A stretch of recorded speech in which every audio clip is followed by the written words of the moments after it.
Rasselas, Prince of Abyssinia. Samuel Johnson. Chapter 1 Description of a Palace in a Valley. Ye who listen with credulity to the whispers of fancy, and pursue with eagerness the phantoms of hope, who expect that age will perform the promises of youth, and that the deficiencies of the present day will be supplied by the morrow, attend to the history of Rasselas, Prince of Abyssinia. Rasselas was the fourth son of the mighty emperor in whose dominions the further of waters begins his course, whose bounty pours down the streams of plenty, and scatters over the world the harvests of Egypt. According to the custom which has descended from age to age among the monarchs of the torrid zone, Rasselas was confined in a private palace, with the other sons and daughters of Abyssinian royalty, till the order of succession should call him to the throne. The place which the wisdom or policy of antiquity had destined for the residence of the Abyssinian princes was a spacious valley in the kingdom of Amara, surrounded on every side by mountains, of which the summits overhang the middle part. The only passage by which it could be entered was a cavern that passed under a rock, of which it had long been disputed whether it was the work of nature or of human industry. The outlet of the cavern was concealed by a thick wood, and the mouth which opened into the valley was closed with gates of iron, forged by the artificers of ancient days, so massive that no man, without the help of engines, could open or shut them. From the mountains on every side rivulets descended that filled all the valley with verdure and fertility, and formed a lake in the middle, inhabited by fish of every species, and frequented by every fowl whom nature has taught to dip the wing in water. This lake discharged its superfluities by a stream, which entered a dark cleft of the mountain on the northern side, and fell with dreadful noise from precipice to precipice till it was heard no more. The sides of the mountains were covered with trees, the banks of the brooks were diversified with flowers, every blast shook spices from the rocks, and every month dropped fruits upon the ground. All animals that bite the grass or browse the shrubs, whether wild or tame, wandered in this extensive circuit, secured from beasts of prey by the mountains which confined them. On one part were flocks and herds feeding in the pastures, on another all the beasts of chase frisking in the lawns, the sprightly kid was bounding on the rocks, the subtle monkey frolicking in the trees, and the solemn elephant reposing in the shade. All the diversities of the world were brought together, the blessings of nature were collected, and its evils extracted and excluded. The valley, wide and fruitful, supplied its inhabitants with all the necessaries of life, and all delights and superfluities were added at the annual visit which the emperor paid his children, when the iron gate was opened to the sound of music, and during 8 days everyone that resided in the valley was required to propose whatever might contribute to make seclusion pleasant, to fill up the vacancies of attention, and lessen the tediousness of time. Every desire was immediately granted. All the artificers of pleasure were called to gladden the festivity, the musicians exerted the power of harmony, and the dancers showed their activity before the princes, in hopes that they should pass their lives in blissful captivity, to which those only were admitted whose performance was thought able to add novelty to luxury. Such was the appearance of security and delight which this retirement afforded, that they to whom it was new always desired that it might be perpetual, and as those on whom the iron gate had once closed were never suffered to return, the effect of longer experience could not be known. Thus every year produced new scenes of delight, and new competitors for imprisonment.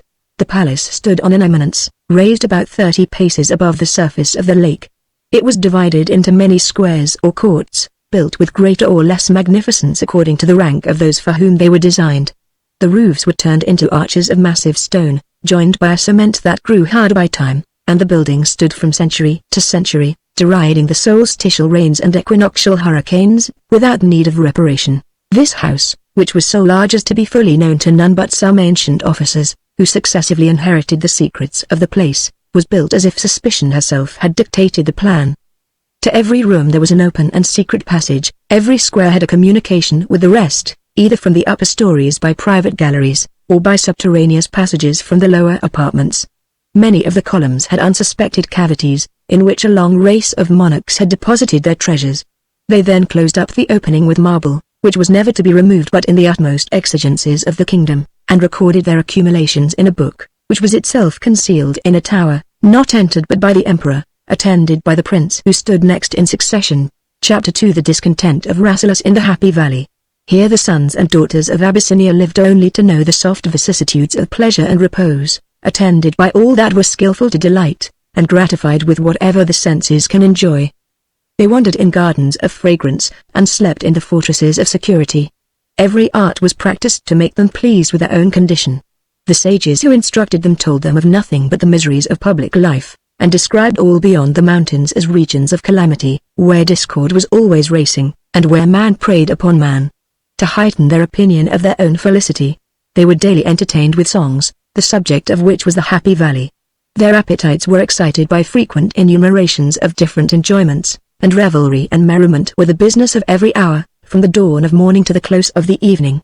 These methods were generally successful. Few of the princes had ever wished to enlarge their bounds, but passed their lives in full conviction that they had all within their reach that art or nature could bestow, and pitied those whom nature had excluded from this seat of tranquility as the sport of chance and the slaves of misery.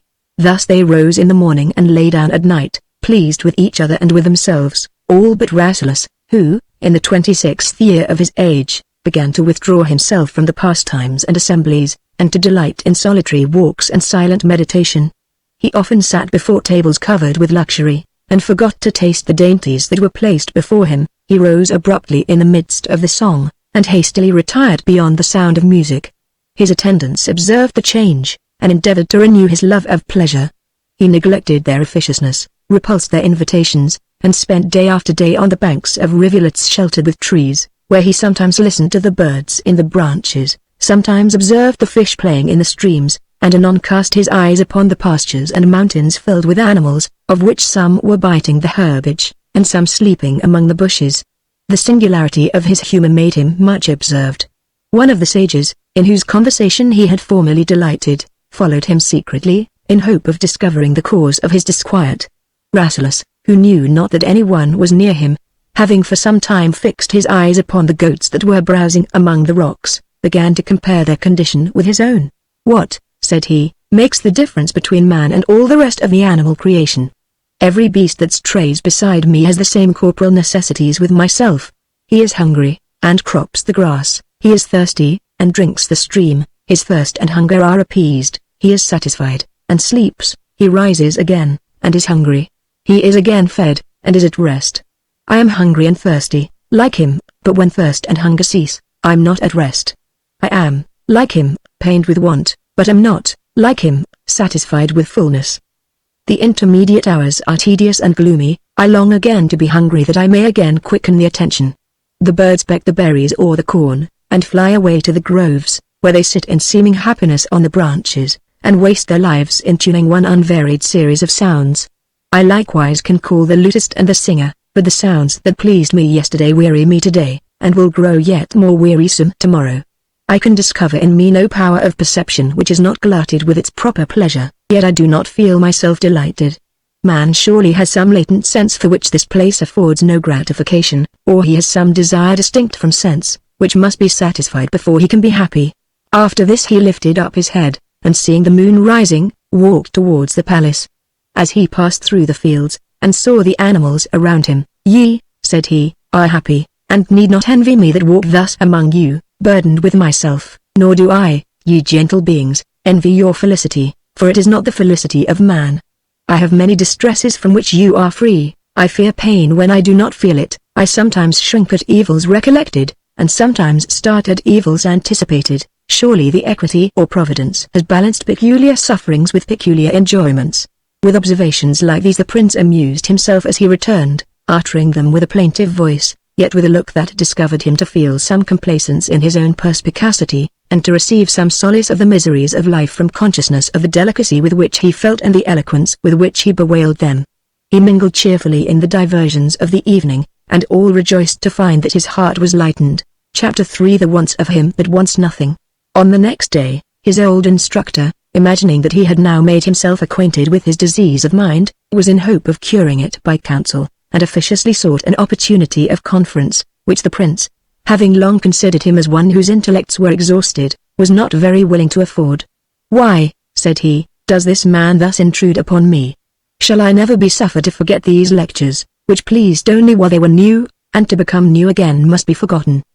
He then walked into the wood, and composed himself to his usual meditations, when, before his thoughts had taken any settled form, he perceived his pursuer at his side, and was at first prompted by his impatience to go hastily away, but being unwilling to offend a man whom he had once reverenced and still loved, he invited him to sit down with him on the bank. The old man, thus encouraged, began to lament the change which had been lately observed in the prince, and to inquire why he so often retired from the pleasures of the palace to loneliness and silence. "I fly from pleasure," said the prince, "because pleasure has ceased to please. I am lonely because I am miserable, and am unwilling to cloud with my presence the happiness of others." "You, sir," said the sage, "are the first who has complained of misery in the Happy Valley. I hope to convince you that your complaints have no real cause. You are here in full possession of all the Emperor of Abyssinia can bestow. Here is neither labor to be endured nor danger to be dreaded, yet here is all that labor or danger can procure or purchase. Look round and tell me which of your wants is without supply. If you want nothing, how are you unhappy?" "That I want nothing," said the prince, "or that I know not what I want, is the cause of my complaint. If I had any known want, I should have a certain wish, that wish would excite endeavor, and I should not then repine to see the sun move so slowly towards the western mountains, or to lament when the day breaks, and sleep will no longer hide me from myself. When I see the kids and the lambs chasing one another, I fancy that I should be happy if I had something to pursue. But, possessing all that I can want, I find one day and one hour exactly like another, except that the latter is still more tedious than the former. Let your experience inform me how the day may now seem as short as in my childhood, while nature was yet fresh, and every moment showed me what I never had observed before. I have already enjoyed too much. Give me something to desire." The old man was surprised at this new species of affliction, and knew not what to reply, yet was unwilling to be silent. "Sir," said he, "if you had seen the miseries of the world, you would know how to value your present state. Now," said the prince, "you have given me something to desire. I shall long to see the miseries of the world, since the sight of them is necessary to happiness." Chapter 4. The prince continues to grieve and muse. At this time the sound of music proclaimed the hour of repast, and the conversation was concluded. The old man went away sufficiently discontented to find that his reasonings had produced the only conclusion which they were intended to prevent. But in the decline of life, shame and grief are of short duration, whether it be that we bear easily what we have borne long, or that, finding ourselves in age less regarded, we less regard others, or that we look with slight regard upon afflictions to which we know that the hand of death is about to put an end. The prince, whose views were extended to a wider space, could not speedily quiet his emotions.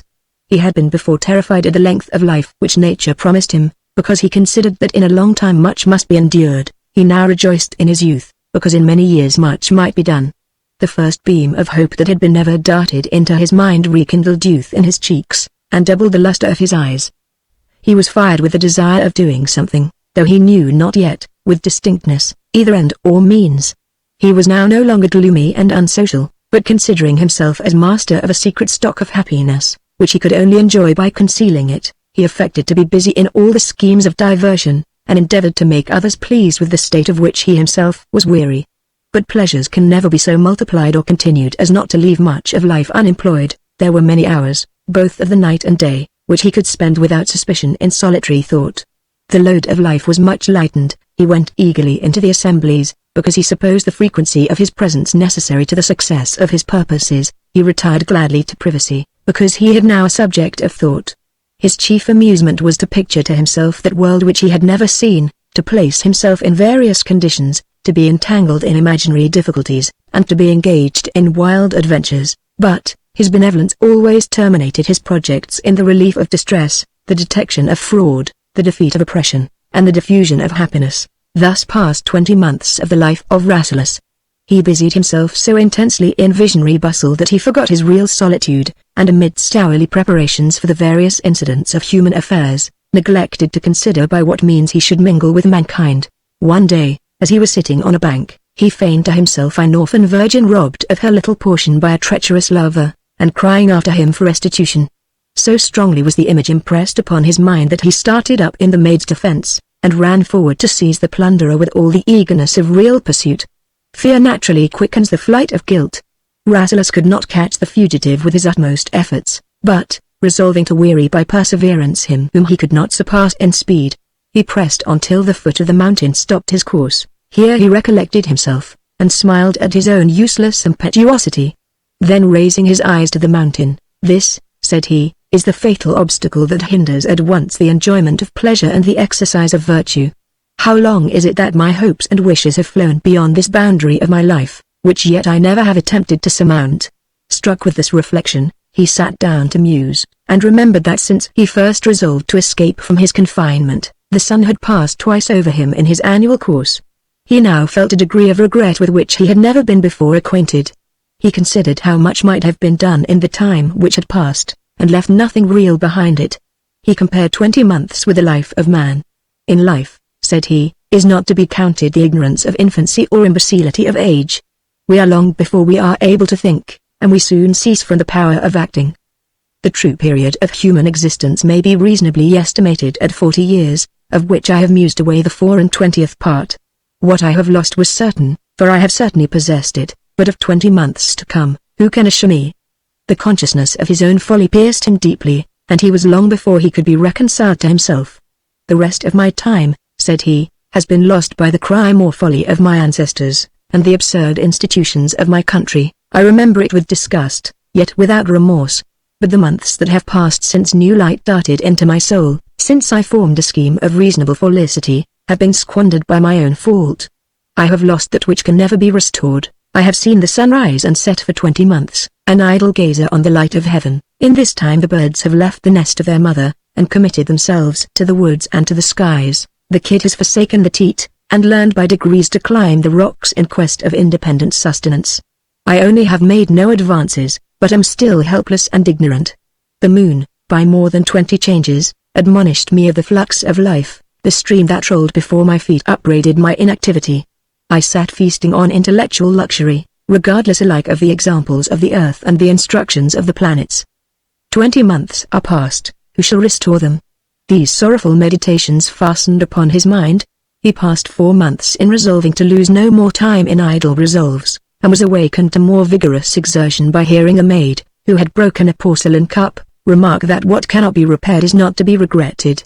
This was obvious, and Rasselas reproached himself that he had not discovered it, having not known, or not considered, how many useful hints are obtained by chance, and how often the mind, hurried by her own ardor to distant views, neglects the truths that lie open before her. He for a few hours regretted his regret, and from that time bent his whole mind upon the means of escaping from the Valley of Happiness. Chapter 5 The Prince meditates his escape. He now found that it would be very difficult to effect that which it was very easy to suppose effected. When he looked round about him, he saw himself confined by the bars of nature, which had never yet been broken, and by the gate through which none that had once passed it were ever able to return. He was now impatient as an eagle in a grate. He passed week after week in clambering the mountains to see if there was any aperture which the bushes might conceal, but found all the summits inaccessible by their prominence.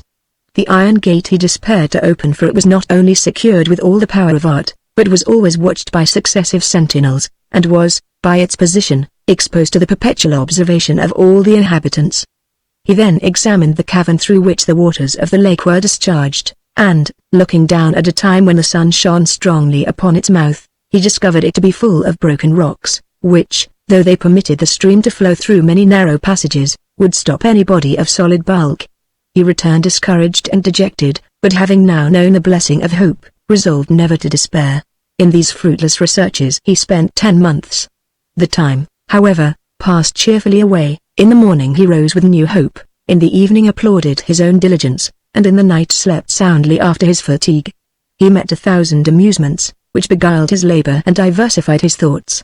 He discerned the various instincts of animals and properties of plants, and found the place replete with wonders, of which he proposed to solace himself with the contemplation if he should never be able to accomplish his flight, rejoicing that his endeavors, though yet unsuccessful, had supplied him with a source of inexhaustible inquiry. But his original curiosity was not yet abated. He resolved to obtain some knowledge of the ways of men. His wish still continued, but his hope grew less. He ceased to survey any longer the walls of his prison, and spared to search by new toils for interstices which he knew could not be found, yet determined to keep his design always in view, and lay hold on any expedient that time should offer. Chapter 6 A dissertation on the art of flying. Among the artists that had been allured into the Happy Valley, to labor for the accommodation and pleasure of its inhabitants, was a man eminent for his knowledge of the mechanic powers, who had contrived many engines both of use and recreation. By a wheel which the stream turned he forced the water into a tower, whence it was distributed to all the apartments of the palace.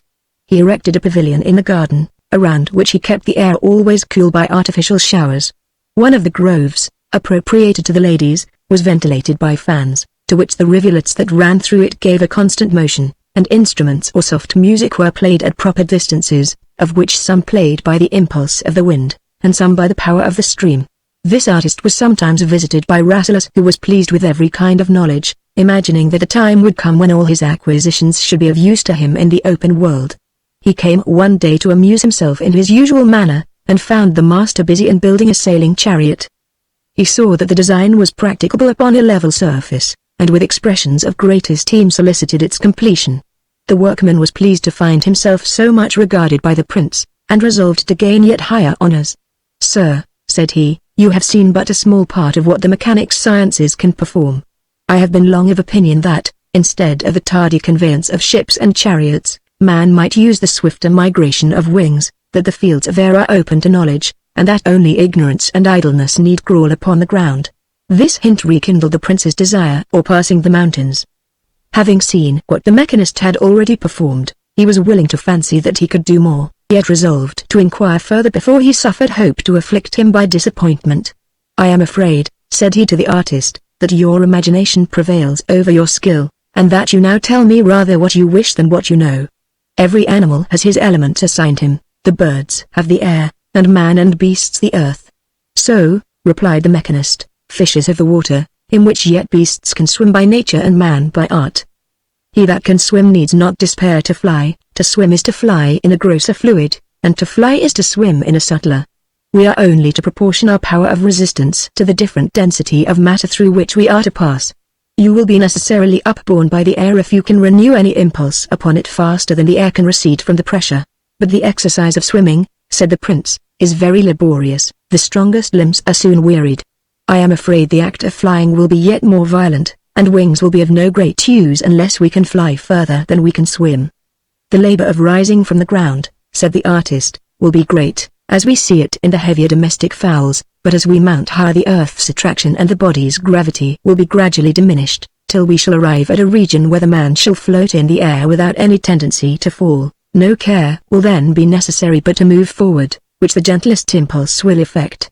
You, sir, whose curiosity is so extensive, will easily conceive with what pleasure a philosopher, furnished with wings and hovering in the sky, would see the earth and all its inhabitants rolling beneath him, and presenting to him successively, by its diurnal motion, all the countries within the same parallel. How must it amuse the pendant spectator to see the moving scene of land and ocean, cities and deserts, to survey with equal security the marts of trade and the fields of battle, mountains infested by barbarians, and fruitful regions gladdened by plenty and lulled by peace. How easily shall we then trace the Nile through all his passages, pass over to distant regions, and examine the face of nature from one extremity of the earth to the other. All this," said the prince, "is much to be desired, but I am afraid that no man will be able to breathe in these regions of speculation and tranquility. I have been told that respiration is difficult upon lofty mountains, yet from these precipices, though so high as to produce great tenuity of air, it is very easy to fall. Therefore I suspect that from any height where life can be supported, there may be danger of too quick descent." "Nothing," replied the artist, "will ever be attempted if all possible objections must be first overcome. If you will favor my project, I will try the first flight at my own hazard.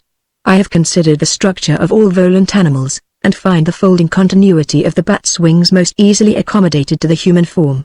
Upon this model I shall begin my task tomorrow, and in a year expect to tower into the air beyond the malice and pursuit of man.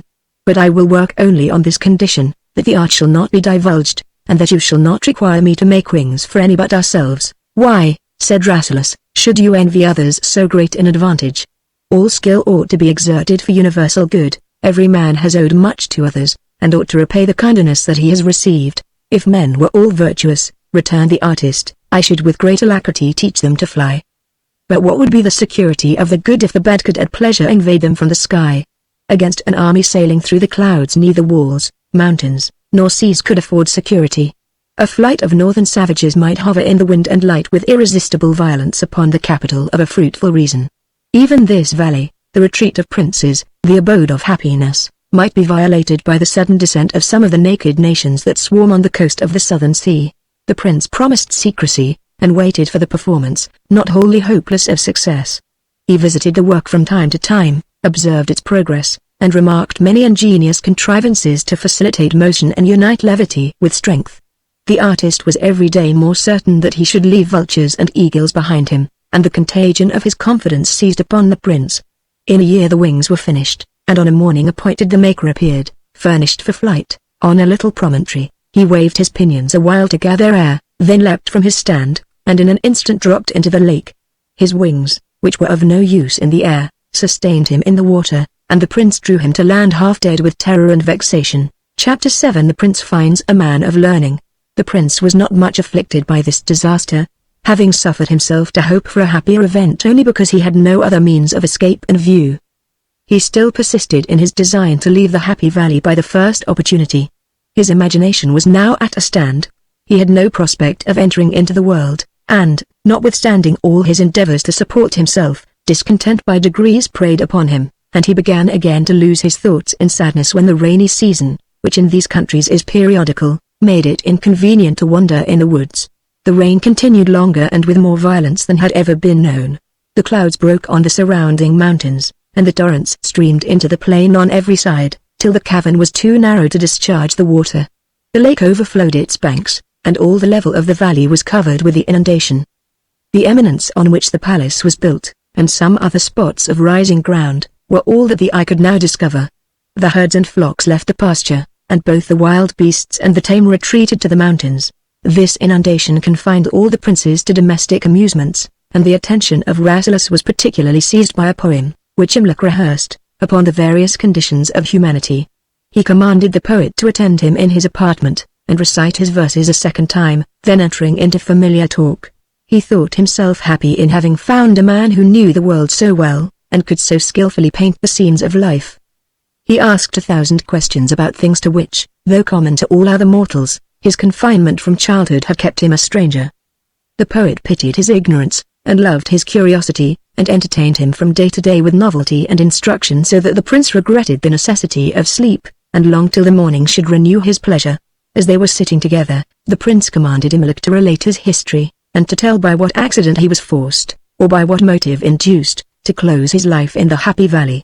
As he was going to begin his narrative, Rasselas was called to a concert, and obliged to restrain his curiosity till the evening. Chapter 8 The History of Imlac. The close of the day is, in the regions of the torrid zone, the only season of diversion and entertainment, and it was therefore midnight before the music ceased and the princesses retired.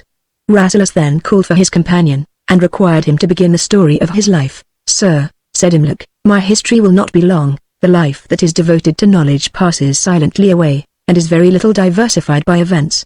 To talk in public, to think in solitude, to read and to hear, to inquire and answer inquiries, is the business of a scholar. He wanders about the world without pomp or terror, and is neither known nor valued but by men like himself. I was born in the kingdom of Goyama, at no great distance from the fountain of the Nile. My father was a wealthy merchant, who traded between the inland countries of Africa and the ports of the Red Sea. He was honest, frugal, and diligent, but of mean sentiments and narrow comprehension. He desired only to be rich, and to conceal his riches, lest he should be spoiled by the governors of the province. "Surely," said the prince, "my father must be negligent of his charge if any man in his dominions dares take that which belongs to another. Does he not know that kings are accountable for injustice permitted as well as done? If I were emperor, not the meanest of my subjects should he oppressed with impunity. My blood boils when I am told that a merchant durst not enjoy his honest gains for fear of losing them by the rapacity or power. Name the governor who robbed the people that I may declare his crimes to the emperor." "Sir," said Imlac, "your ardor is the natural effect of virtue animated by youth. The time will come when you will acquit your father, and perhaps hear with less impatience of the governor. Oppression is, in the Abyssinian dominions, neither frequent nor tolerated, but no form of government has been yet discovered by which cruelty can be wholly prevented. Subordination supposes power on one part and subjection on the other, and if power be in the hands of men it will sometimes be abused. The vigilance of the supreme magistrate may do much, but much will still remain undone. He can never know all the crimes that are committed, and can seldom punish all that he knows." "This," said the prince, "I do not understand, but I had rather hear thee than dispute. Continue thy narration." "My father," proceeded Imlac, "originally intended that I should have no other education than such as might qualify me for commerce, and discovering in me great strength of memory and quickness of apprehension, often declared his hope that I should be some time the richest man in Abyssinia." "Why," said the prince, Did thy father desire the increase of his wealth when it was already greater than he durst discover or enjoy? I am unwilling to doubt thy veracity, yet inconsistencies cannot both be true. Inconsistencies, answered Mlook, cannot both be right, but, imputed to man, they may both be true. Yet diversity is not inconsistency. My father might expect a time of greater security. However, some desire is necessary to keep life in motion, and he whose real wants are supplied must admit those of fancy. This, said the prince, I can in some measure conceive. I repent that I interrupted thee. With this hope, proceeded Imluk, he sent me to school. But when I had once found the delight of knowledge, and felt the pleasure of intelligence and the pride of invention, I began silently to despise riches, and determined to disappoint the purposes of my father, whose grossness of conception raised my pity. I was 20 years old before his tenderness would expose me to the fatigue of travel, in which time I had been instructed, by successive masters, in all the literature of my native country. As every hour taught me something new, I lived in a continual course of gratification, but as I advanced towards manhood, I lost much of the reverence with which I had been used to look on my instructors, because when the lessons were ended I did not find them wiser or better than common men. At length my father resolved to initiate me in commerce, and, opening one of his subterranean treasuries, counted out 10,000 pieces of gold. This, young man, said he, is the stock with which you must negotiate. I began with less than a fifth part, and you see how diligence and parsimony have increased it. This is your own, to waste or improve. If you squander it by negligence or caprice, you must wait for my death before you will be rich. If in 4 years you double your stock, we will henceforward let subordination cease, and live together as friends and partners, for he shall be always equal with me who is equally skilled in the art of growing rich. We laid out our money upon camels, concealed in bales of cheap goods, and travelled to the shore of the Red Sea. When I cast my eye on the expanse of waters, my heart bounded like that of a prisoner escaped. I felt an inextinguishable curiosity kindle in my mind, and resolved to snatch this opportunity of seeing the manners of other nations, and of learning sciences unknown in Abyssinia. I remembered that my father had obliged me to the improvement of my stock, not by a promise, which I ought not to violate, but by a penalty, which I was at liberty to incur, and therefore determined to gratify my predominant desire, and, by drinking at the fountain of knowledge, to quench the thirst of curiosity. As I was supposed to trade without connection with my father, it was easy for me to become acquainted with the master of a ship, and procure a passage to some other country. I had no motives of choice to regulate my voyage. It was sufficient for me that, wherever I wandered, I should see a country which I had not seen before. I therefore entered a ship bound for Surat, having left a letter for my father declaring my intention. Chapter 9 The History of Imluk, continued. When I first entered upon the world of waters, and lost sight of land, I looked round about me in pleasing terror, and thinking my soul enlarged by the boundless prospect, imagined that I could gaze around me forever without satiety, but in a short time I grew weary of looking on barren uniformity, where I could only see again what I had already seen. I then descended into the ship, and doubted for a while whether all my future pleasures would not end, like this, in disgust and disappointment. Yet surely, said I, the ocean and the land are very different. The only variety of water is rest and motion. But the earth has mountains and valleys, deserts and cities, it is inhabited by men of different customs and contrary opinions, and I may hope to find variety in life, though I should miss it in nature. With this thought I quieted my mind, and amused myself during the voyage, sometimes by learning from the sailors the art of navigation, which I have never practiced, and sometimes by forming schemes for my conduct in different situations, in not one of which I have been ever placed. I was almost weary of my naval amusements when we safely landed at Surat. I secured my money and, purchasing some commodities for show, joined myself to a caravan that was passing into the inland country. My companions, for some reason or other, conjecturing that I was rich, and, by my inquiries and admiration, finding that I was ignorant, considered me as a novice whom they had a right to cheat, and who was to learn, at the usual expense, the art of fraud. They exposed me to the theft of servants and the exaction of officers, and saw me plundered upon false pretenses, without any advantages to themselves but that of rejoicing in the superiority of their own knowledge. Stop a moment, said the prince, is there such depravity in man as that he should injure another without benefit to himself?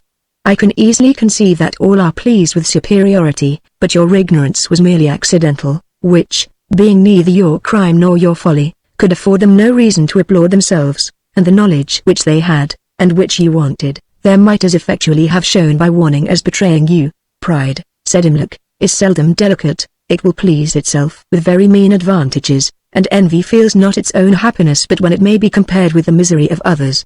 They were my enemies because they grieved to think me rich, and my oppressors because they delighted to find me weak. Proceed, said the prince. I doubt not of the facts which you relate, but imagine that you impute them to mistaken motives. In this company, said Imluk, I arrived at Agra, the capital of Hindustan, the city in which the great Mughal commonly resides. I applied myself to the language of the country, and in a few months was able to converse with the learned men, some of whom I found morose and reserved, and others easy and communicative. Some were unwilling to teach another what they had with difficulty learned themselves, and some showed that the end of their studies was to gain the dignity of instructing. To the tutor of the young princes I recommended myself so much that I was presented to the emperor as a man of uncommon knowledge. The emperor asked me many questions concerning my country and my travels, and though I cannot now recollect anything that he uttered above the power of a common man, he dismissed me astonished at his wisdom and enamored of his goodness. My credit was now so high that the merchants with whom I had traveled applied to me for recommendations to the ladies of the court. I was surprised at their confidence of solicitation and greatly reproached them with their practices on the road. They heard me with cold indifference, and showed no tokens of shame or sorrow. They then urged their request with the offer of a bribe. But what I could not do for kindness I would not do for money, and refused them, not because they had injured me, but because I would not enable them to injure others, for I knew they would have made use of my credit to cheat those who should buy their wares. Having resided at Agra till there was no more to be learned, I travelled into Persia, where I saw many remains of ancient magnificence and observed many new accommodations of life. The Persians are a nation eminently social, and their assemblies afforded me daily opportunities of remarking characters and manners, and of tracing human nature through all its variations. From Persia I passed into Arabia, where I saw a nation pastoral and a warlike, who lived without any settled habitation, whose wealth is their flocks and herds, and who have carried on through ages an hereditary war with mankind, though they neither covet nor envy their possessions. Chapter 10 Imluk's History, continued, a dissertation upon poetry. Wherever I went I found that poetry was considered as the highest learning, and regarded with a veneration somewhat approaching to that which man would pay to angelic nature. And yet it fills me with wonder that in almost all countries the most ancient poets are considered as the best, whether it be that every other kind of knowledge is an acquisition greatly attained, and poetry is a gift conferred at once, or that the first poetry of every nation surprised them as a novelty, and retained the credit by consent which it received by accident at first, or whether, as the province of poetry is to describe nature and passion, which are always the same, the first writers took possession of the most striking objects for description and the most probable occurrences for fiction, and left nothing to those that followed them but transcription of the same events and new combinations of the same images. Whatever be the reason, it is commonly observed that the early writers are in possession of nature, and their followers of art, that the first excel in strength and invention, and the latter in elegance and refinement. I was desirous to add my name to this illustrious fraternity.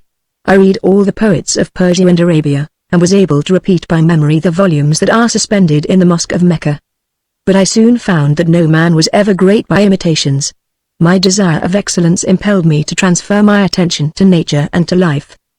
Nature was to be my subject, and men to be my auditors. I could never describe what I had not seen. I could not hope to move those with delight or terror whose interests and opinions I did not understand. Being now resolved to be a poet, I saw everything with a new purpose. My sphere of attention was suddenly magnified, no kind of knowledge was to be overlooked. I ranged mountains and deserts for images and resemblances, and pictured upon my mind every tree of the forest and flower of the valley. I observed with equal care the crags of the rock and the pinnacles of the palace. Sometimes I wandered along the mazes of the rivulet, and sometimes watched the changes of the summer clouds. To a poet nothing can be useless. Whatever is beautiful and whatever is dreadful must be familiar to his imagination. He must be conversant with all that is awfully vast or elegantly little. The plants of the garden, the animals of the wood, the minerals of the earth, and meteors of the sky, must all concur to store his mind with inexhaustible variety, for every idea is useful for the enforcement or decoration of moral or religious truth, and he who knows most will have most power of diversifying his scenes and of gratifying his reader with remote allusions and unexpected instruction. All the appearances of nature I was therefore careful to study, and every country which I have surveyed has contributed something to my poetical powers. In so wide a survey, said the prince, you must surely have left much unobserved. I have lived till now within the circuit of the mountains, and yet cannot walk abroad without the sight of something which I had never beheld before, or never heeded. This business of a poet, said Imlac, is to examine, not the individual, but the species, to remark general properties and large appearances. He does not number the streaks of the tulip, or describe the different shades of the verdure of the forest. He is to exhibit in his portraits of nature such prominent and striking features as recall the original to every mind, and must neglect the minuter discriminations, which one may have remarked and another have neglected, for those characteristics which are alike obvious to vigilance and carelessness. But the knowledge of nature is only half the task of a poet. He must be acquainted likewise with all the modes of life.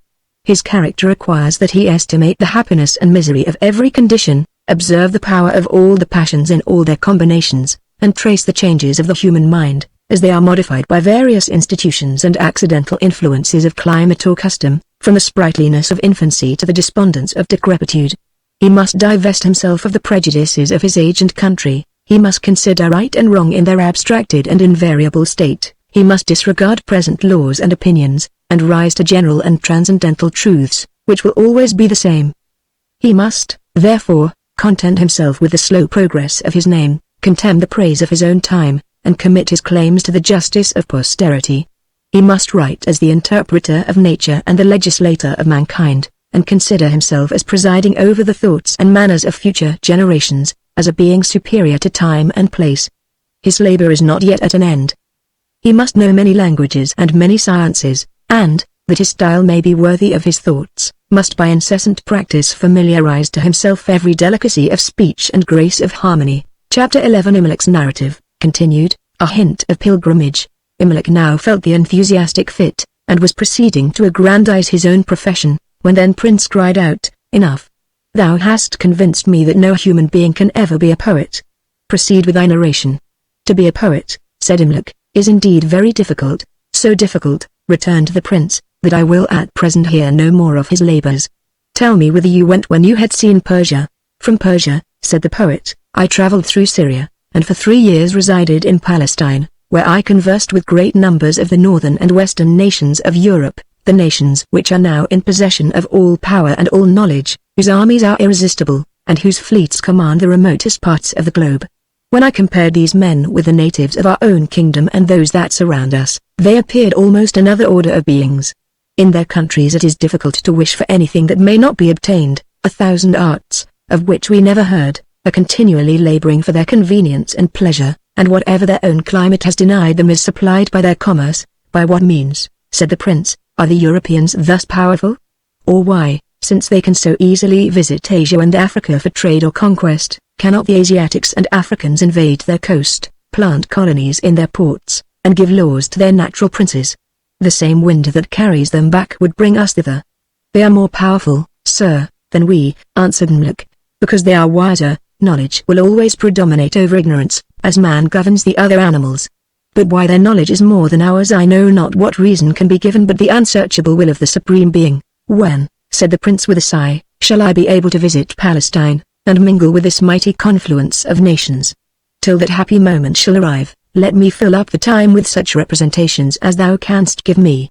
I am not ignorant of the motive that assembles such numbers in that place, and cannot but consider it as the center of wisdom and piety, to which the best and wisest men of every land must be continually resorting. There are some nations," said Imlac, "that send few visitants to Palestine, for many numerous and learned sects in Europe concur to censure pilgrimage as superstitious, or deride it as ridiculous. You know," said the prince, "how little my life has made me acquainted with diversity of opinions. It will be too long to hear the arguments on both sides. You, that have considered them, tell me the result."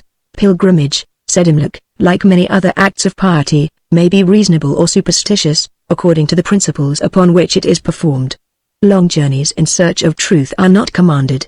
Truth, such as is necessary to the regulation of life, is always found where it is honestly sought. Change of place is no natural cause of the increase of piety, for it inevitably produces dissipation of mind. Yet, since men go every day to view the fields where great actions have been performed, and return with stronger impressions of the event, curiosity of the same kind may naturally dispose us to view that country whence our religion had its beginning, and I believe no man surveys those awful scenes without some confirmation of holy resolutions. That the Supreme Being may be more easily propitiated in one place than in another is the dream of idle superstition, but that some places may operate upon our own minds in an uncommon manner is an opinion which hourly experience will justify. He who supposes that his vices may be more successfully combated in Palestine, will perhaps find himself mistaken, yet he may go thither without folly. He who thinks they will be more freely pardoned, dishonors at once his reason and religion. These, said the prince, are European distinctions. I will consider them another time. What have you found to be the effect of knowledge? Are those nations happier than we? There is so much infelicity, said the poet, in the world, that scarce any man has leisure from his own distresses to estimate the comparative happiness of others.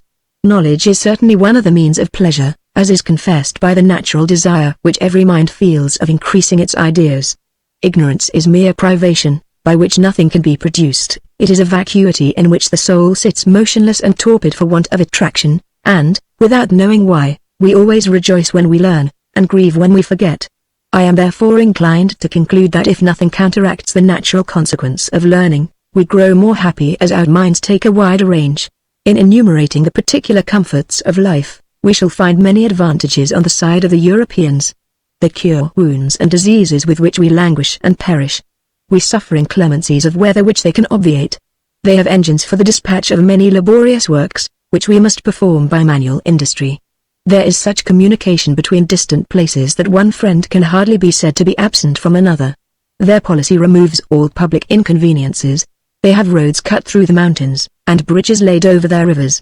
And, if we descend to the privacies of life, their habitations are more commodious and their possessions are more secure. They are surely happy, said the prince, who have all these conveniences, of which I envy none so much as the facility with which separated friends interchange their thoughts. The Europeans, answered Mluc, are less unhappy than we, but they are not happy. Human life is everywhere a state in which much is to be endured and little to be enjoyed. Chapter 12 The story of Imluk, continued. I am not willing, said the prince, to suppose that happiness is so parsimoniously distributed to mortals, nor can I believe but that, if I had the choice of life, I should be able to fill every day with pleasure. I would injure no man, and should provoke no resentments. I would relieve every distress, and should enjoy the benedictions of gratitude. I would choose my friends among the wise and my wife among the virtuous, and therefore should be in no danger from treachery or unkindness. My children should by my care be learned and pious, and would repay to my age what their childhood had received. What would dare to molest him who might call on every side to thousands enriched by his bounty or assisted by his power? And why should not life glide away in the soft reciprocation of protection and reverence? All this may be done without the help of European refinements, which appear by their effects to be rather specious than useful. Let us leave them and pursue our journey. From Palestine, said Imluk, I passed through many regions of Asia, in the more civilized kingdoms as a trader, and among the barbarians of the mountains as a pilgrim. At last I began to long for my native country, that I might repose after my travels and fatigues in the places where I had spent my earliest years, and gladden my old companions with the recital of my adventures. Often did I figure to myself those with whom I had sported away the gay hours of dawning life, sitting round me in its evening, wondering at my tales and listening to my counsels. When this thought had taken possession of my mind, I considered every moment as wasted which did not bring me nearer to Abyssinia. I hastened into Egypt, and, notwithstanding my impatience, was detained 10 months in the contemplation of its ancient magnificence and in inquiries after the remains of its ancient learning. I found in Cairo a mixture of all nations, some brought thither by the love of knowledge, some by the hope of gain, many by the desire of living after their own manner without observation, and of lying hid in the obscurity of multitudes, for in a city populous as Cairo it is possible to obtain at the same time the gratifications of society and the secrecy of solitude. From Cairo I travelled to Suez, and embarked on the Red Sea, passing along the coast till I arrived at the port from which I had departed 20 years before. Here I joined myself to a caravan, and re-entered my native country. I now expected the caresses of my kinsmen and the congratulations of my friends, and was not without hope that my father, whatever value he had set upon riches, would own with gladness and pride a son who was able to add to the felicity and honor of the nation. But I was soon convinced that my thoughts were vain. My father had been dead 14 years, having divided his wealth among my brothers, who were removed to some other provinces. Of my companions, the greater part was in the grave. Of the rest, some could with difficulty remember me, and some considered me as one corrupted by foreign manners. A man used to vicissitudes is not easily dejected. I forgot, after a time, my disappointment, and endeavored to recommend myself to the nobles of the kingdom. They admitted me to their tables, heard my story, and dismissed me. I opened a school, and was prohibited to teach.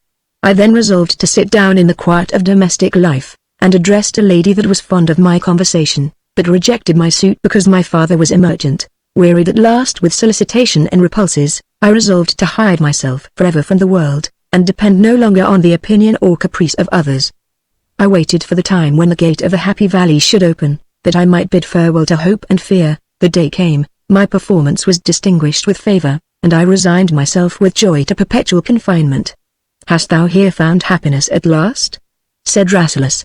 "Tell me, without reserve, art thou content with thy condition, or dost thou wish to be again wandering and inquiring?"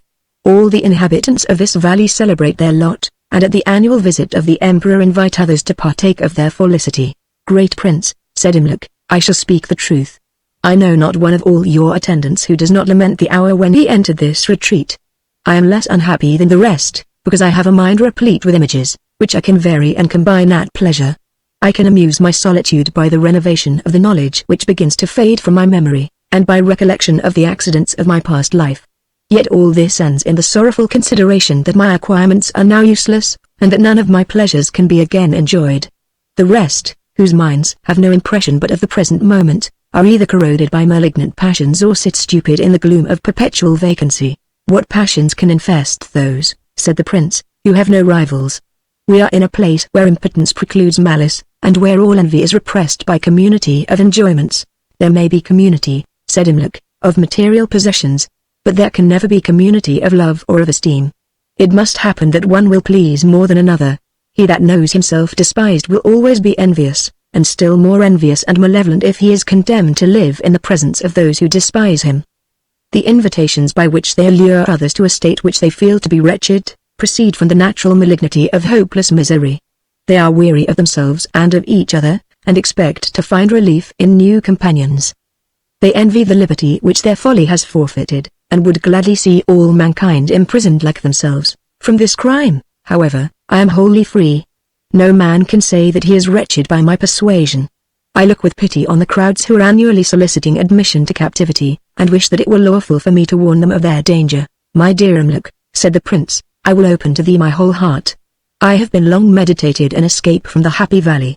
I have examined the mountain on every side, but find myself insuperably barred. Teach me the way to break my prison. Thou shalt be the companion of my flight, the guide of my rambles, the partner of my fortune, and my sole director in the choice of life." "Sir," answered the poet, "your escape will be difficult, and perhaps you may soon repent your curiosity.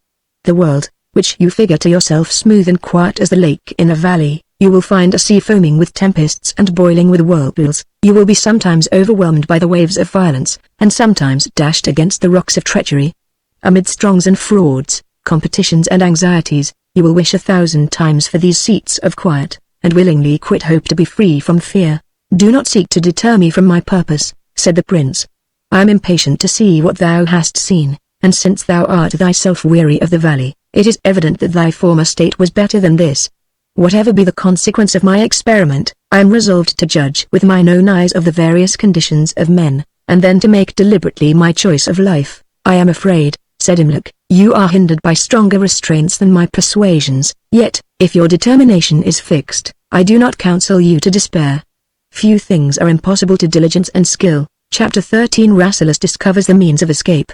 The prince now dismissed his favorite to rest, but the narrative of wonders and novelties filled his mind with perturbation.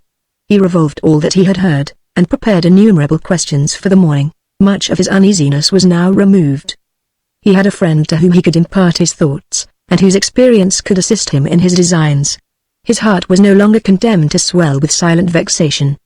He thought that even the Happy Valley might be endured with such a companion, and that if they could range the world together he should have nothing further to desire. In a few days the water was discharged, and the ground dried. The prince and Imluk then walked out together, to converse without the notice of the rest. The prince, whose thoughts were always on the wing, as he passed by the gate said, with a countenance of sorrow, "Why art thou so strong, and why is man so weak?" "Man is not weak," answered his companion, "knowledge is more than equivalent to force. The master of mechanics laughs at strength. I can burst the gate, but cannot do it secretly. Some other expedient must be tried. As they were walking on the side of the mountain they observed that the conies, which the rain had driven from their burrows, had taken shelter among the bushes, and formed holes behind them tending upwards in an oblique line. It has been the opinion of antiquity, said Imlac, that human reason borrowed many arts from the instinct of animals. Let us, therefore, not think ourselves degraded by learning from the coney. We may escape by piercing the mountain in the same direction. We will begin where the summit hangs over the middle part, and labor upward till we shall issue out beyond the prominence. The eyes of the prince, when he heard this proposal, sparkled with joy.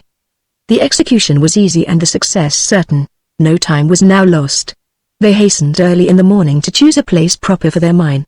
They clambered with great fatigue among crags and brambles, and returned without having discovered any part that favored their design. The second and the third day were spent in the same manner, and with the same frustration, but on the fourth day they found a small cavern concealed by a thicket, where they resolved to make their experiment. Imlac procured instruments proper to hew stone and remove earth, and they fell to their work on the next day with more eagerness than vigor. They were presently exhausted by their efforts, and sat down to pant upon the grass. The prince for a moment appeared to be discouraged. "Sir," said his companion, "practice will enable us to continue our labor for a longer time.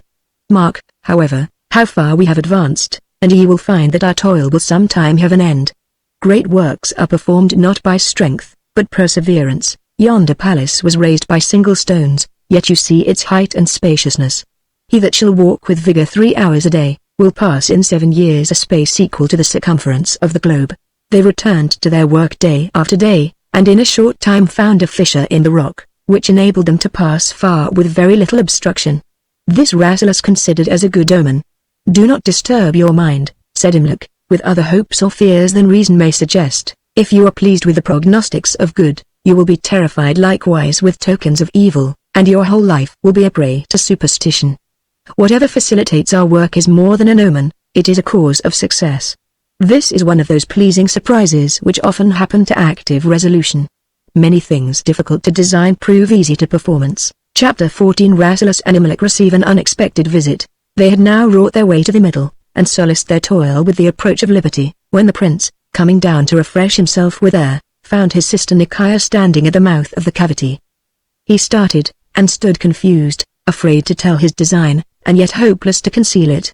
A few moments determined him to repose on her fidelity, and secure her secrecy by a declaration without reserve. "Do not imagine," said the princess, "that I came hither as a spy.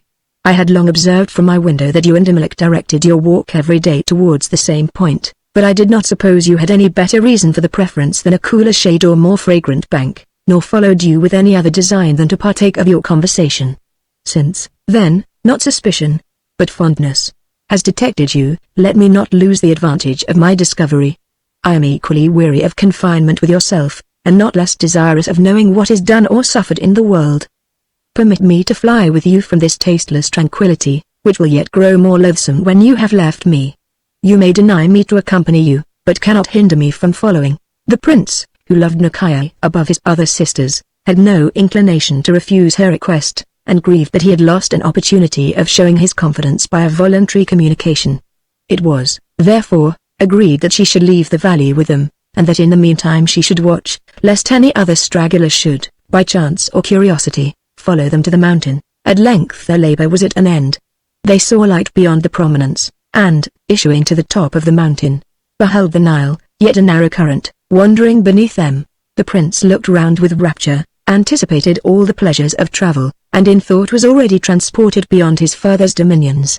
Imlac, though very joyful at his escape, had less expectation of pleasure in the world, which he had before tried and of which he had been weary. Rasselas was so much delighted with a wider horizon, that he could not soon be persuaded to return into the valley. He informed his sister that the way was now open, and that nothing now remained but to prepare for their departure. Chapter 15 The prince and princess leave the valley, and see many wonders. The prince and princess had jewels sufficient to make them rich whenever they came into a place of commerce, which, by Imlac's direction, they hid in their clothes, and on the night of the next full moon all left the valley. The princess was followed only by a single favorite, who did not know whither she was going. They clambered through the cavity, and began to go down on the other side.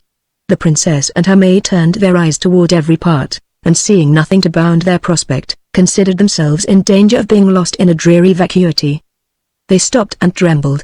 "I am almost afraid," said the princess, "to begin a journey of which I cannot perceive an end, and to venture into this immense plain where I may be approached on every side by men whom I never saw." The prince felt nearly the same emotions, though he thought it more manly to conceal them. Imlach smiled at their terrors, and encouraged them to proceed. But the princess continued irresolute till she had been imperceptibly drawn forward too far to return. In the morning they found some shepherds in the field, who set some milk and fruits before them. The princess wondered that she did not see a palace ready for her reception and a table spread with delicacies, but being faint and hungry, she drank the milk and ate the fruits, and thought them of a higher flavor than the products of the valley. They traveled forward by easy journeys, being all unaccustomed to toil and difficulty, and knowing that, though they might be missed, they could not be pursued. In a few days they came into a more populous region, where Imlach was diverted with the admiration which his companions expressed at the diversity of manners, stations, and employments. Their dress was such as might not bring upon them the suspicion of having anything to conceal, yet the prince, wherever he came, expected to be obeyed, and the princess was frightened because those who came into her presence did not prostrate themselves. Imlach was forced to observe them with great vigilance, lest they should betray their rank by their unusual behavior, and detained them several weeks in the first village to accustom them to the sight of common mortals.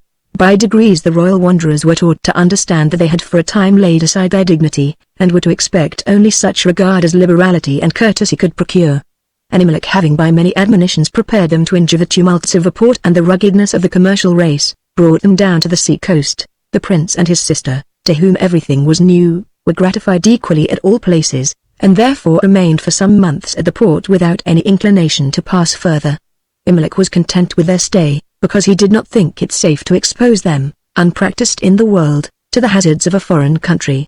At last he began to fear lest they should be discovered, and proposed to fix a day from their departure. They had no pretensions to judge for themselves, and referred the whole scheme to his direction. He therefore took passage in a ship to Suez, and, when the time came, with great difficulty prevailed on the princess to enter the vessel. They had a quick and prosperous voyage, and from Suez travelled by land to Cairo. Chapter 16. They enter Cairo, and find every man happy. As they approached the city, which filled the strangers with astonishment, "This," said Imlach to the prince, "is the place where travelers and merchants assemble from all corners of the earth. You will here find men of every character and every occupation. Commerce is here honorable. I will act as a merchant, and you shall live as strangers who have no other end of travel than curiosity. It will soon be observed that we are rich. Our reputation will procure us access to all whom we shall desire to know. You shall see all the conditions of humanity, and enable yourselves at leisure to make your choice of life." They now entered the town, stunned by the noise and offended by the crowds. Instruction had not yet so prevailed over habit but that they wondered to see themselves pass undistinguished along the streets, and met by the lowest of the people without reverence or notice. The princess could not at first bear the thought of being leveled with the vulgar, and for some time continued in her chamber, where she was served by her favorite Becua, as in the palace of the valley. Imlach, who understood traffic, sold part of the jewels the next day, and hired a house, which he adorned with such magnificence that he was immediately considered as a merchant of great wealth. His politeness attracted many acquaintances, and his generosity made him courted by many dependents. His companions, not being able to mix in the conversation, could make no discovery of their ignorance or surprise, and were gradually initiated in the world as they gained knowledge of the language. The prince had by frequent lectures been taught the use and nature of money, but the ladies could not for a long time comprehend what the merchants did with small pieces of gold and silver, or why things of so little use should be received as an equivalent to the necessaries of life. They studied the languages 2 years, while Imlach was preparing to set before them the various ranks and conditions of mankind. He grew acquainted with all who had anything uncommon in their fortune or conduct. He frequented the voluptuous and the frugal, the idle and the busy, the merchants and the men of learning. The prince, now being able to converse with fluency, and having learned the caution necessary to be observed in his intercourse with strangers, began to accompany Imlach to places of resort, and to enter into all assemblies, that he might make his choice of life. For some time he thought choice needless, because all appeared to him really happy.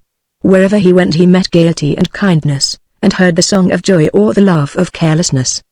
He began to believe that the world overflowed with universal plenty, and that nothing was withheld either from want or merit, that every hand showered liberality and every heart melted with benevolence, and who then, says he, will be suffered to be wretched? Imlach permitted the pleasing delusion, and was unwilling to crush the hope of inexperience, till one day, Having sat a while silent, "I know not," said the prince, "what can be the reason that I am more unhappy than any of our friends. I see them perpetually and unalterably cheerful, but feel my own mind restless and uneasy. I am unsatisfied with those pleasures which I seem most to court. I live in the crowds of jollity, not so much to enjoy company as to shun myself, and am only loud and merry to conceal my sadness. Every man," said Imlac, "may by examining his own mind guess what passes in the minds of others. When you feel that your own gaiety is counterfeit, it may justly lead you to suspect that of your companions not to be sincere. Envy is commonly reciprocal. We are long before we are convinced that happiness is never to be found, and each believes it possessed by others, to keep alive the hope of obtaining it for himself. In the assembly where you passed the last night there appeared such sprightliness of air and volatility of fancy as might have suited beings of a higher order, formed to inhabit serener regions, inaccessible to care or sorrow. Yet, believe me, Prince, was there not one who did not dread the moment when solitude should deliver him to the tyranny of reflection? This," said the prince, "may be true of others since it is true of me, yet, whatever be the general infelicity of man, one condition is more happy than another, and wisdom surely directs us to take the least evil in the choice of life." "The causes of good and evil," answered Imlac, "are so various and uncertain, so often entangled with each other, so diversified by various relations, and so much subject to accidents which cannot be foreseen, that he who would fix his condition upon incontestable reasons of preference must live and die inquiring and deliberating." "But, surely," said Rasselas, "the wise men, to whom we listen with reverence and wonder, chose that mode of life for themselves which they thought most likely to make them happy." "Very few," said the poet, "live by choice. Every man is placed in the present condition by causes which acted without his foresight, and with which he did not always willingly cooperate, and therefore you will rarely meet one who does not think the lot of his neighbor better than his own." "I am pleased to think," said the prince, "that my birth has given me at least one advantage over others by enabling me to determine for myself. I have here the world before me. I will review it at leisure, surely happiness is somewhere to be found." Chapter 17 The prince associates with young men of spirit and gaiety. Rasselas rose next day, and resolved to begin his experiments upon life. "Youth," cried he, "is the time of gladness. I will join myself to the young men whose only business is to gratify their desires, and whose time is all spent in a succession of enjoyments." To such societies he was readily admitted, but a few days brought him back weary and disgusted. Their mirth was without images, their laughter without motive, their pleasures were gross and sensual, in which the mind had no part, their conduct was at once wild and mean. They laughed at order and at law, but the frown of power dejected and the eye of wisdom abashed them. The prince soon concluded that he should never be happy in a course of life of which he was ashamed. He thought it unsuitable to a reasonable being to act without a plan, and to be sad or cheerful only by chance. "Happiness," said he, "must be something solid and permanent, without fear and without uncertainty." But his young companions had gained so much of his regard by their frankness and courtesy that he could not leave them without warning and remonstrance. "My friends," said he, "I have seriously considered our manners and our prospects, and find that we have mistaken our own interest. The first years of man must make provision for the last. He that never thinks, never can be wise. Perpetual levity must end in ignorance, and intemperance, though it may fire the spirits for an hour, will make life short or miserable. Let us consider that youth is of no long duration, and that in mature age, when the enchantments of fancy shall cease, and phantoms of delight dance no more about us, we shall have no comforts but the esteem of wise men and the means of doing good.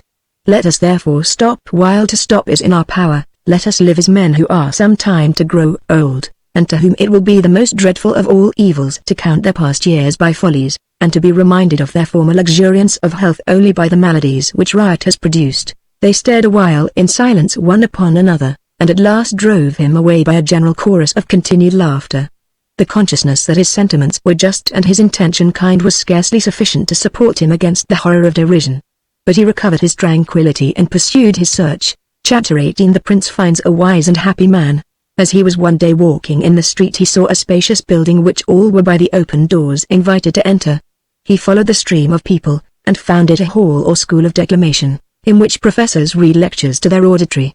He fixed his eye upon a sage raised above the rest, who discoursed with great energy on the government of the passions. His look was venerable, his action graceful, his pronunciation clear, and his diction elegant.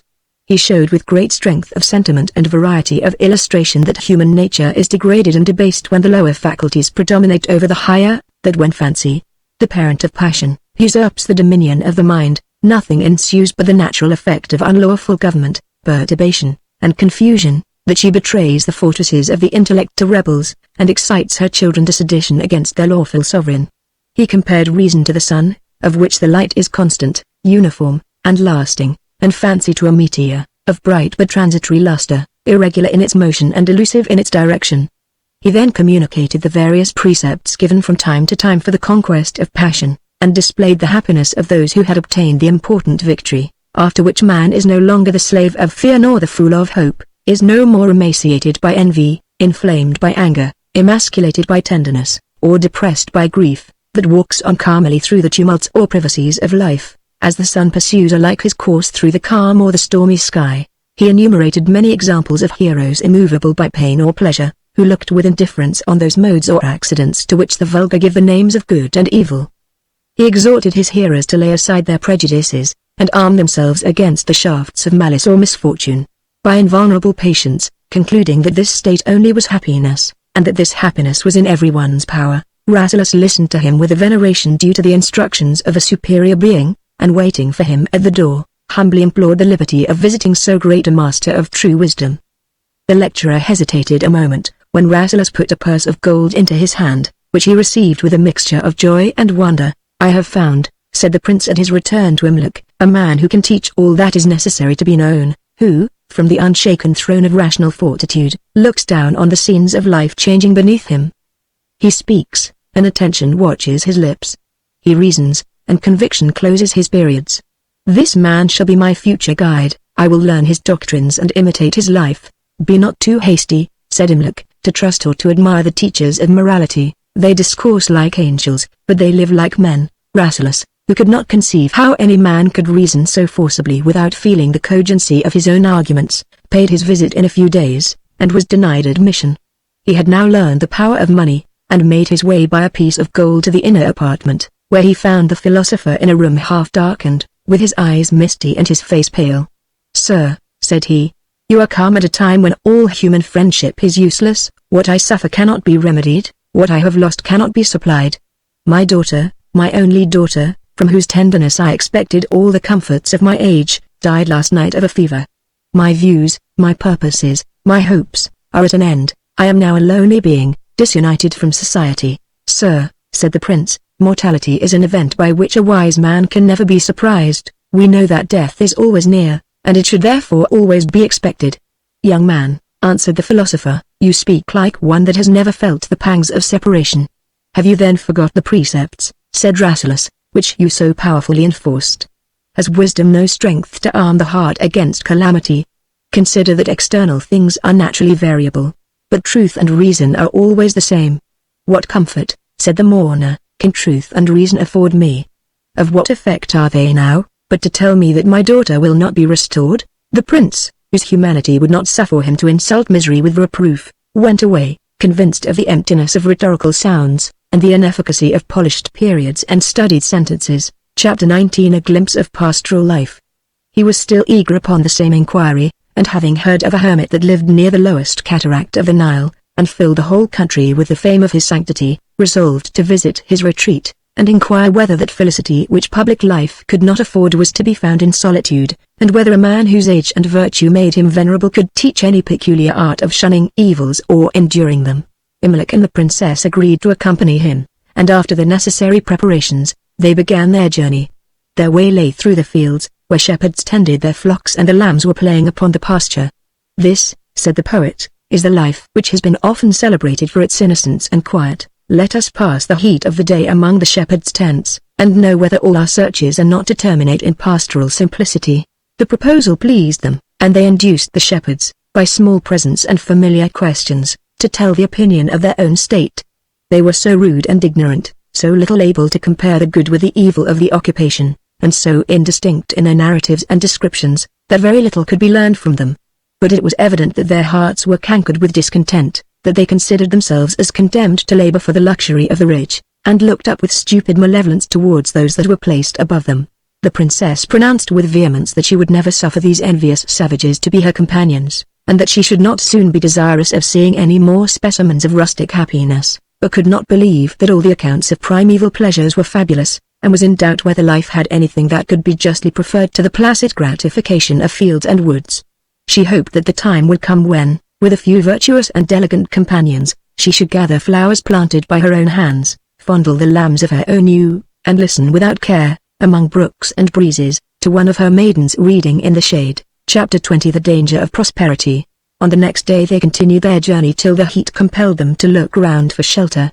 At a small distance they saw a thick wood, which they no sooner entered than they perceived that they were approaching the habitations of men.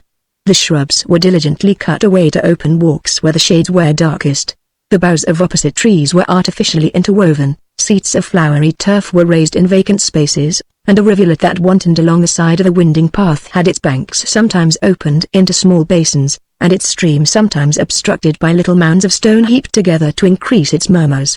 They passed slowly through the wood, delighted with such unexpected accommodations, and entertained each other with conjecturing what or who he could be that in those rude and unfrequented regions had leisure and art for such harmless luxury. As they advanced they heard the sound of music, and saw youths and virgins dancing in the grove, and going still further beheld a stately palace built upon a hill surrounded by woods. The laws of Eastern hospitality allowed them to enter, and the master welcomed them like a man liberal and wealthy. He was skillful enough in appearances soon to discern that they were no common guests, and spread his table with magnificence. The eloquence of Imluk caught his attention, and the lofty courtesy of the princess excited his respect. When they offered to depart, he entreated their stay, and was the next day more unwilling to dismiss them than before. They were easily persuaded to stop, and civility grew up in time to freedom and confidence. The prince now saw all the domestics cheerful and all the face of nature smiling round the place, and could not forbear to hope that he should find here what he was seeking. But when he was congratulating the master upon his possessions he answered with a sigh, "My condition has indeed the appearance of happiness, but appearances are delusive. My prosperity puts my life in danger. The Bassa of Egypt is my enemy, incensed only by my wealth and popularity. I have been hitherto protected against him by the princes of the country, but as the favor of the great is uncertain I know not how soon my defenders may be persuaded to share the plunder with the Bassa. I have sent my treasures into a distant country, and upon the first alarm am prepared to follow them. Then will my enemies riot in my mansion, and enjoy the gardens which I have planted." They all joined in lamenting his danger and deprecating his exile, and the princess was so much disturbed with the tumult of grief and indignation that she retired to her apartment. They continued with their kind inviter a few days longer, and then went to find the hermit. Chapter 21 The Happiness of Solitude. The hermit's history. They came on the third day, by the direction of the peasants, to the hermit's cell. It was a cavern in the side of a mountain, overshadowed with palm trees, at such a distance from the cataract that nothing more was heard than a gentle uniform murmur, such as composes the mind to pensive meditation, especially when it was assisted by the wind whistling among the branches. The first rude essay of nature had been so much improved by human labor that the cave contained several apartments appropriated to different uses, and often afforded lodging to travelers whom darkness or tempests happened to overtake. The hermit sat on a bench at the door, to enjoy the coolness of the evening. On one side lay a book with pens and paper, on the other mechanical instruments of various kinds. As they approached him unregarded, the princess observed that he had not the countenance of a man that had found or could teach the way to happiness. They saluted him with great respect, which he repaid like a man not unaccustomed to the forms of courts. "My children," said he, "if you have lost your way, you shall be willingly supplied with such conveniences for the night as this cavern will afford. I have all that nature requires, and you will not expect delicacies in a hermit's cell." They thanked him, and, entering, were pleased with the neatness and regularity of the place. The hermit set flesh and wine before them, though he fed only upon fruits and water. His discourse was cheerful without levity, and pious without enthusiasm. He soon gained the esteem of his guests, and the princess repented her hasty censure. At last Imluk began thus: "I do not now wonder that your reputation is so far extended. We have heard at Cairo of your wisdom, and came hither to implore your direction for this young man and maiden in the choice of life." "To him that lives well," answered the hermit, "every form of life is good, nor can I give any other rule for choice than to remove all apparent evil." "He will most certainly remove from evil," said the prince, "who shall devote himself to that solitude which you have recommended by your example." "I have indeed lived 15 years in solitude," said the hermit, "but have no desire that my example should gain any imitators. In my youth I professed arms, and was raised by degrees to the highest military rank. I have traversed wide countries at the head of my troops, and seen many battles and sieges. At last, being disgusted by the preferments of a younger officer, and feeling that my vigor was beginning to decay, I resolved to close my life in peace. Having found the world full of snares, discord, and misery, I had once escaped from the pursuit of the enemy by the shelter of this cavern, and therefore chose it for my final residence. I employed artificers to form it into chambers, and stored it with all that I was likely to want. For some time after my retreat I rejoiced like a tempest-beaten sailor at his entrance into the harbor, being delighted with the sudden change of the noise and hurry of war to stillness and repose. When the pleasure of novelty went away, I employed my hours in examining the plants which grow in the valley, and the minerals which I collected from the rocks. But that inquiry is now grown tasteless and irksome. I have been for some time unsettled and distracted, my mind is disturbed with 1,000 perplexities of doubt and vanities of imagination, which hourly prevail upon me, because I have no opportunities of relaxation or diversion. I am sometimes ashamed to think that I could not secure myself from vice but by retiring from the exercise of virtue, and begin to suspect that I was rather impelled by resentment than led by devotion into solitude. My fancy writes in scenes of folly, and I lament that I have lost so much, and have gained so little. In solitude, if I escape the example of bad men, I want likewise the counsel and conversation of the good. I have been long comparing the evils with the advantages of society, and resolve to return into the world tomorrow. The life of a solitary man will be certainly miserable, but not certainly devout. They heard his resolution with surprise, but after a short pause offered to conduct him to Cairo. He dug up a considerable treasure which he had hid among the rocks, and accompanied them to the city, on which, as he approached it, he gazed with rapture. Chapter 22 The happiness of a life led according to nature. Rasselas went often to an assembly of learned men, who met at stated times to unbend their minds and compare their opinions. Their manners were somewhat coarse, but their conversation was instructive, and their disputations acute, though sometime too violent, and often continued till neither controvertist remembered upon what question he began. Some faults were almost general among them, everyone was pleased to hear the genius or knowledge of another depreciated. In this assembly Rasselas was relating his interview with the hermit, and the wonder with which he heard him censure a course of life which he had so deliberately chosen and so laudably followed. The sentiments of the hearers were various. Some were of opinion that the folly of his choice had been justly punished by condemnation to perpetual perseverance. One of the youngest among them, with great vehemence, pronounced him a hypocrite. Some talked of the right of society to the labor of individuals, and considered retirement as a desertion of duty. Others readily allowed that there was a time when the claims of the public were satisfied, and when a man might properly sequester himself, to review his life and purify his heart. One who appeared more affected with the narrative than the rest thought it likely that the hermit would in a few years go back to his retreat, and perhaps, if shame did not restrain or death intercept him, return once more from his retreat into the world. For the hope of happiness, said he, is so strongly impressed that the longest experience is not able to efface it. Of the present state, whatever it be, we feel and are forced to confess the misery, yet when the same state is again at a distance, imagination paints it as desirable. But the time will surely come when desire will no longer be our torment and no man shall be wretched but by his own fault. This, said a philosopher who had heard him with tokens of great impatience, is the present condition of a wise man. The time is already come when none are wretched but by their own fault. Nothing is more idle than to inquire after happiness which nature has kindly placed within our reach. The way to be happy is to live according to nature, in obedience to that universal and unalterable law with which every heart is originally impressed, which is not written on it by precept, but engraven by destiny, not instilled by education, but infused at our nativity. He that lives according to nature will suffer nothing from the delusions of hope or importunities of desire. He will receive and reject with equability of temper, and act or suffer as the reason of things shall alternately prescribe. Other men may amuse themselves with subtle definitions or intricate ratiocination.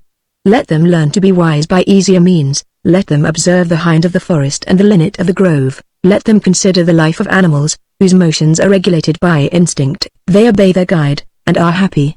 Let us therefore at length cease to dispute, and learn to live, throw away the encumbrance of precepts, which they who utter them with so much pride and pomp do not understand, and carry with us the simple and intelligible maxim, that deviation from nature is deviation from happiness. When he had spoken he looked round him with a placid air, and enjoyed the consciousness of his own beneficence. Sir, said the prince with great modesty, as I, like all the rest of mankind, am desirous of felicity, My closest attention has been fixed upon your discourse. I doubt not the truth of the position which a man so learned is so confidently advanced. Let me only know what it is to live according to nature. When I find young men so humble and so docile, said the philosopher, I can deny them no information which my studies have enabled me to afford. To live according to nature is to act always with due regard to the fitness arising from the relations and qualities of causes and effects, to concur with the great and unchangeable scheme of universal felicity, to cooperate with the general disposition and tendency of the present system of things. The prince soon found that this was one of the sages whom he should understand less as he heard him longer. He therefore bowed and was silent, and the philosopher, supposing him satisfied and the rest vanquished, rose up and departed with the air of a man that had cooperated with the present system. Chapter 23. The prince and his sister divide between them the work of observation. Rasselas returned home full of reflections, doubting how to direct his future steps. Of the way to happiness he found the learned and simple equally ignorant, but as he was yet young, he flattered himself that he had time remaining for more experiments and further inquiries. He communicated to Imlach his observations and his doubts, but it was answered by him with new doubts and remarks that gave him no comfort. He therefore discoursed more frequently and freely with his sister, who had yet the same hope with himself, and always assisted him to give some reason why, though he had been hitherto frustrated, he might succeed at last. We have hitherto, said she, known but little of the world. We have never yet been either great or mean. In our own country, though we had royalty, we had no power, and in this we have not yet seen the private recesses of domestic peace. Imlach favors not our search, lest we should in time find him mistaken. We will divide the task between us. You shall try what is to be found in the splendor of courts, and I will range the shades of humbler life.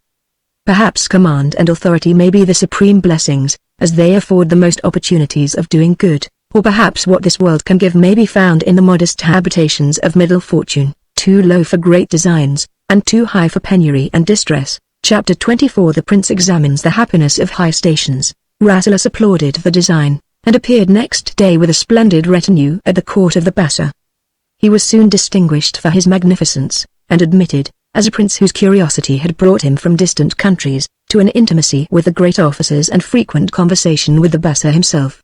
He was at first inclined to believe that the man must be pleased with his own condition whom all approached with reverence and heard with obedience, and who had the power to extend his edicts to a whole kingdom. There can be no pleasure, said he, equal to that of feeling at once the joy of thousands all made happy by wise administration. Yet, since by the law of subordination this sublime delight can be in one nation but the lot of one, it is surely reasonable to think that there is some satisfaction more popular and accessible, and that millions can hardly be subjected to the will of a single man, only to fill his particular breast with incommunicable content. These thoughts were often in his mind, and he found no solution of the difficulty. But as presents and civilities gained him more familiarity, he found that almost every man who stood high in his employment hated all the rest and was hated by them, and that their lives were a continual succession of plots and detections, stratagems and escapes, faction and treachery. Many of those who surrounded the Bassa were sent only to watch and report his conduct. Every tongue was muttering censure, and every eye was searching for a fault. At last the letters of revocation arrived. The Bassa was carried in chains to Constantinople, and his name was mentioned no more. What are we now to think of the prerogatives of power? Said Rasselas to his sister, is it without efficacy to good, or is the subordinate degree only dangerous, and the supreme safe and glorious? Is the Sultan the only happy man in his dominions, or is the Sultan himself subject to the torments of suspicion and the dread of enemies? In a short time the second Bassa was deposed. The Sultan that had advanced him was murdered by the Janissaries, and his successor had other views or different favorites. Chapter 25. The princess pursues her inquiry with more diligence than success. The princess in the meantime insinuated herself into many families, for there are few doors through which liberality, joined with good humor, cannot find its way. The daughters of many houses were airy and cheerful, but Nakar had been too long accustomed to the conversation of Imlach and her brother to be much pleased with childish levity and prattle which had no meaning. She found their thoughts narrow, their wishes low, and their merriment often artificial. Their pleasures, poor as they were, could not be preserved pure, but were embittered by petty competitions and worthless emulation. They were always jealous of the beauty of each other, of a quality to which solicitude can add nothing, and from which detraction can take nothing away. Many were in love with triflers like themselves, and many fancied that they were in love when in truth they were only idle. Their affection was not fixed on sense or virtue, and therefore seldom ended but in vexation. Their grief, however, like their joy, was transient. Everything floated in their mind unconnected with the past or future, so that one desire easily gave way to another, as a second stone, cast into the water, effaces and confounds the circles of the first. With these girls she played as with inoffensive animals, and found them proud of her countenance and weary of her company. But her purpose was to examine more deeply, and her affability easily persuaded the hearts that were swelling with sorrow to discharge their secrets in her ear, and those whom hope flattered or prosperity delighted often courted her to partake their pleasure. The princess and her brother commonly met in the evening in a private summer house on the banks of the Nile, and related to each other the occurrences of the day. As they were sitting together the princess cast her eyes upon the river that flowed before her. "Answer," said she, "great father of waters, thou that rollest thy goods through 80 nations, to the invocations of the daughter of thy native king. Tell me if thou waterest through all thy course a single habitation from which thou dost not hear the murmurs of complaint." "You are then," said Rasselas, "not more successful in private houses than I have been in courts." "I have, since the last partition of our provinces," said the princess, "enabled myself to enter familiarly into many families, where there was the fairest show of prosperity and peace, and know not one house that is not haunted by some fury that destroys their quiet. I did not seek ease among the poor, because I concluded that there it could not be found. But I saw many poor whom I had supposed to live in affluence. Poverty has in large cities very different appearances. It is often concealed in splendor and often in extravagance. It is the care of a very great part of mankind to conceal their indigence from the rest. They support themselves by temporary expedients, and every day is lost in contriving for the morrow. This, however, was an evil which, though frequent, I saw with less pain, because I could relieve it. Yet some have refused my bounties, more offended with my quickness to detect their wants than pleased with my readiness to succor them, and others, whose exigencies compelled them to admit my kindness, have never been able to forgive their benefactress. Many, however, have been sincerely grateful without the ostentation of gratitude or the hope of other favors." Chapter 26. The princess continues her remarks upon private life. Nakia, perceiving her brother's attention fixed, proceeded in her narrative. "In families where there is or is not poverty there is commonly discord. If a kingdom be, as Imelec tells us, a great family, a family likewise is a little kingdom, torn with factions and exposed to revolutions. An unpracticed observer expects the love of parents and children to be constant and equal. But this kindness seldom continues beyond the years of infancy. In a short time the children become rivals to their parents. Benefits are allowed by reproaches, and gratitude debased by envy. Parents and children seldom act in concert. Each child endeavors to appropriate the esteem or the fondness of the parents, and the parents, with yet less temptation, betray each other to their children. Thus, some place their confidence in the father and some in the mother, and by degrees the house is filled with artifices and feuds.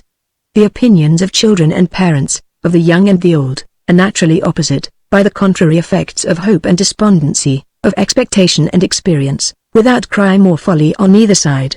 The colors of life in youth and age appear different, as the face of nature in spring and winter. And how can children credit the assertions of parents which their own eyes show them to be false? Few parents act in such a manner as much to enforce their maxims by the credit of their lives. The old man trusts wholly to slow contrivance and gradual progression. The youth expects to force his way by genius, vigor, and precipitance. The old man pays regard to riches, and the youth reverences virtue. The old man deifies prudence, the youth commits himself to magnanimity and chance. The young man, who intends no ill, believes that none is intended, and therefore acts with openness and candor, but his father, having suffered the injuries of fraud, is impelled to suspect and too often allured to practice it. Age looks with anger on the temerity of youth, and youth with contempt on the scrupulosity of age. Thus parents and children for the greatest part live on to love less and less, and if those whom nature has thus closely united are the torments of each other, where shall we look for tenderness and consolations? Surely, said the prince, you must have been unfortunate in your choice of acquaintance. I am unwilling to believe that the most tender of all relations is thus impeded in its effects by natural necessity. Domestic discord, answered she, is not inevitably and fatally necessary, but yet it is not easily avoided. We seldom see that a whole family is virtuous. The good and the evil cannot well agree, and the evil can yet less agree with one another.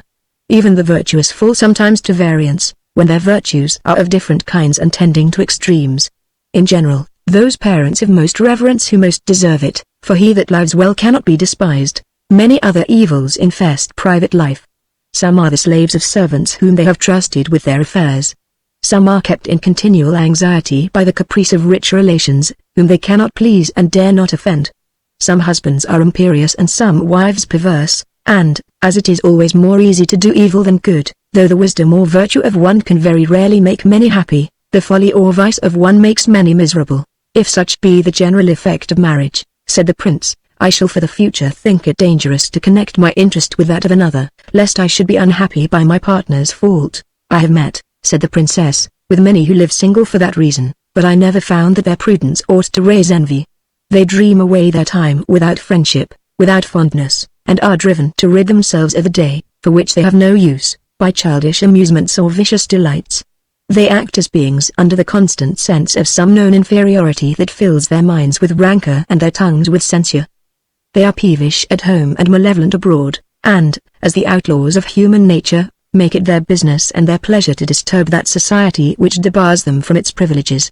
To live without feeling or exciting sympathy, to be fortunate without adding to the felicity of others, or afflicted without tasting the balm of pity, is a state more gloomy than solitude. It is not retreat but exclusion from mankind.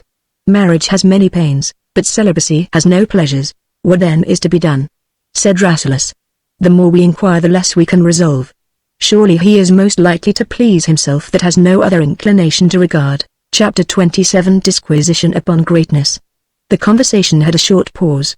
The prince, having considered his sister's observation, told her that she had surveyed life with prejudice and supposed misery where she did not find it.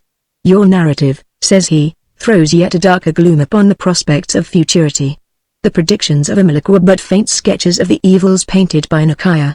I have been lately convinced that quiet is not the daughter of grandeur or of power, that her presence is not to be bought by wealth nor enforced by conquest.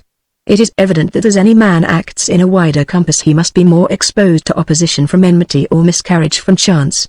Whoever has many to please or to govern must choose the ministry of many agents, some of whom will be wicked and some ignorant. By some he will be misled and by others betrayed. If he gratifies one he will offend another, those that are not favored will think themselves injured, and since favors can be conferred but upon few the greater number will be always discontented.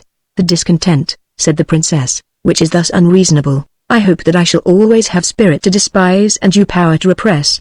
Discontent, answered Rasselas, will not always be without reason under the most just and vigilant administration of public affairs.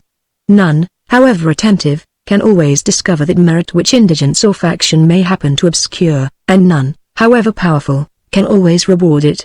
Yet he that sees inferior desert advanced above him will naturally impute that preference to partiality or caprice, and indeed it can scarcely be hoped that any man, however magnanimous by nature or exalted by condition, will be able to persist forever in fixed and inexorable justice of distribution. He will sometimes indulge his own affections and sometimes those of his favorites. He will permit some to please him who can never serve him. He will discover in those whom he loves qualities which in reality they do not possess, and to those from whom he receives pleasure he will in his turn endeavor to give it. Thus will recommendations sometimes prevail which were purchased by money or by the more destructive bribery of flattery and civility. He that hath much to do will do something wrong, and of that wrong must suffer the consequences, and if it were possible that he should always act rightly, yet, when such numbers are to judge of his conduct, the bad will censure and obstruct him by malevolence and the good sometimes by mistake. The highest stations cannot therefore hope to be the abodes of happiness, which I would willingly believe to have fled from thrones and palaces to seats of humble privacy and placid obscurity. For what can hinder the satisfaction or intercept the expectations of him whose abilities are adequate to his employments, who sees with his own eyes the whole circuit of his influence, who chooses by his own knowledge all whom he trusts, and whom none are tempted to deceive by hope or fear? Surely he has nothing to do but to love and to be loved, to be virtuous and to be happy. Whether perfect happiness would be procured by perfect goodness, said Nakia, this world will never afford an opportunity of deciding. But this, at least, may be maintained, that we do not always find visible happiness in proportion to visible virtue. All natural and almost all political evils are incident alike to the bad and good. They are confounded in the misery of a famine, and not much distinguished in the fury of a faction. They sink together in a tempest and are driven together from their country by invaders.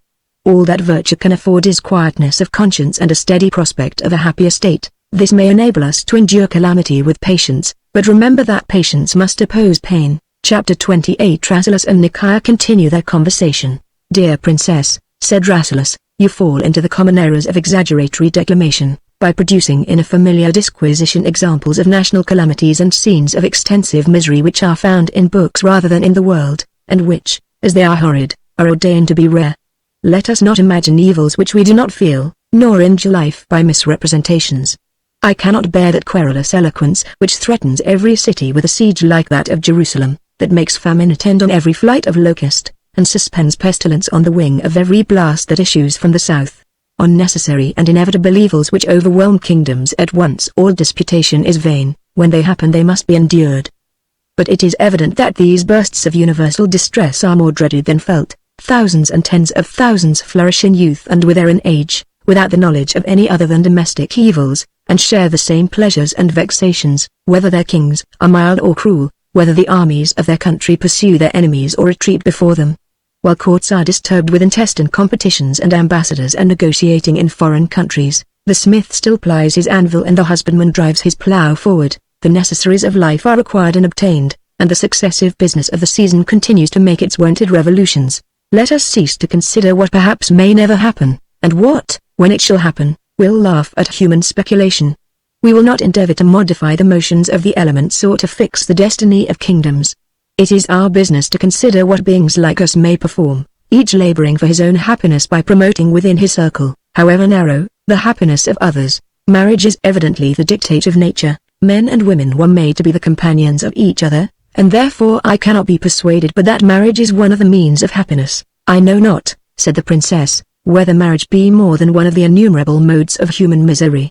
When I see and reckon the various forms of connubial infelicity, the unexpected causes of lasting discord, the diversities of temper, the oppositions of opinion, the rude collisions of contrary desire where both are urged by violent impulses, the obstinate contest of disagreeing virtues where both are supported by consciousness of good intention, I am sometimes disposed to think, with the severer casuists of most nations, that marriage is rather permitted than approved, and that none, but by the instigation of a passion too much indulged, entangle themselves with indissoluble compact. You seem to forget, replied Rasselas, that you have, even now represented celibacy as less happy than marriage. Both conditions may be bad, but they cannot both be worse. Thus it happens, when wrong opinions are entertained, that they mutually destroy each other and leave the mind open to truth. I did not expect, answered the princess, to hear that imputed to falsehood which is the consequence only of frailty.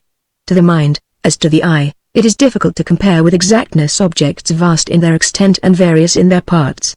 When we see or conceive the whole at once, we readily note the discriminations and decide the preference, but of two systems, of which neither can be surveyed by any human being in its full compass of magnitude and multiplicity of complication, whereas the wonder that, judging of the whole by parts, I am alternately affected by one and the other as either presses on my memory or fancy. We differ from ourselves just as we differ from each other when we see only part of the question, as in the multifarious relations of politics and morality, but when we perceive the whole at once, as in numerical computations, all agree in one judgment, and none ever varies in his opinion. Let us not add, said the prince, to the other evils of life the bitterness of controversy, nor endeavor to vie with each other in subtleties of argument. We are employed in a search of which both are equally to enjoy the success or suffer by the miscarriage. It is therefore fit that we assist each other. You surely conclude too hastily from the infelicity of marriage against its institution. Will not the misery of life prove equally that life cannot be the gift of heaven? The world must be peopled by marriage or peopled without it. How the world is to be peopled, returned Nakia, is not my care and need not be yours. I see no danger that the present generation should omit to leave successors behind them. We are not now inquiring for the world, but for ourselves. Chapter 29 The debate on marriage, continued. The good of the whole, says Rasselas, is the same with the good of all its parts. If marriage be best for mankind, it must be evidently best for individuals, or a permanent and necessary duty must be the cause of evil, and some must be inevitably sacrificed to the convenience of others. In the estimate which you have made of the two states, it appears that the incommodities of a single life are in a great measure necessary and certain, but those of the conjugal state accidental and avoidable. I cannot forbear to flatter myself that prudence and benevolence will make marriage happy. The general folly of mankind is the cause of general complaint.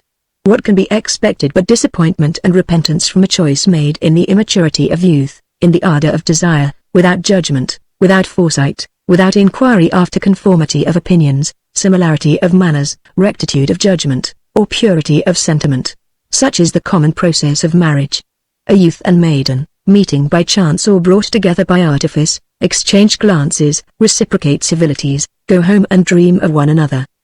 Having little to divert attention or diversify thought, they find themselves uneasy when they are apart, and therefore conclude that they shall be happy together. They marry, and discover what nothing but voluntary blindness before had concealed. They wear out life in altercations, and charge nature with cruelty. From those early marriages proceeds likewise the rivalry of parents and children. The son is eager to enjoy the world before the father is willing to forsake it, and there is hardly room at once for 2 generations. The daughter begins to bloom before the mother can be content to fade, and neither can forbear to wish for the absence of the other. Surely all these evils may be avoided by that deliberation and delay which prudence prescribes to irrevocable choice.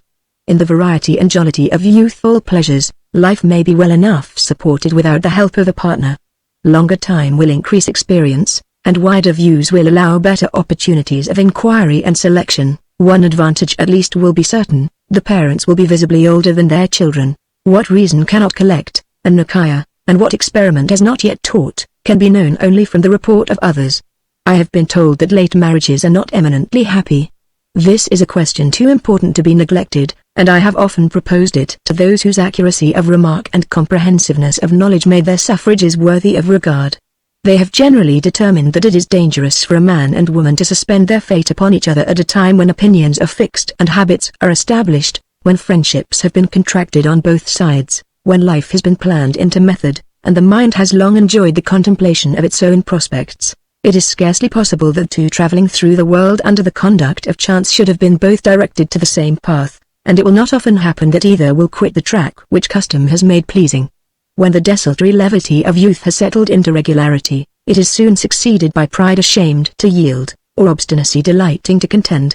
And even though mutual esteem produces mutual desire to please, time itself, as it modifies unchangeably the external mean, determines likewise the direction of the passions, and gives an inflexible rigidity to the manners. Long customs are not easily broken. He that attempts to change the course of his own life very often labors in vain, and how shall we do that for others which we are seldom able to do for ourselves? But surely, interposed the prince, you suppose the chief motive of choice forgotten or neglected. Whenever I shall seek a wife, it shall be my first question whether she be willing to be led by reason. Thus it is, said Nikaya, that philosophers are deceived.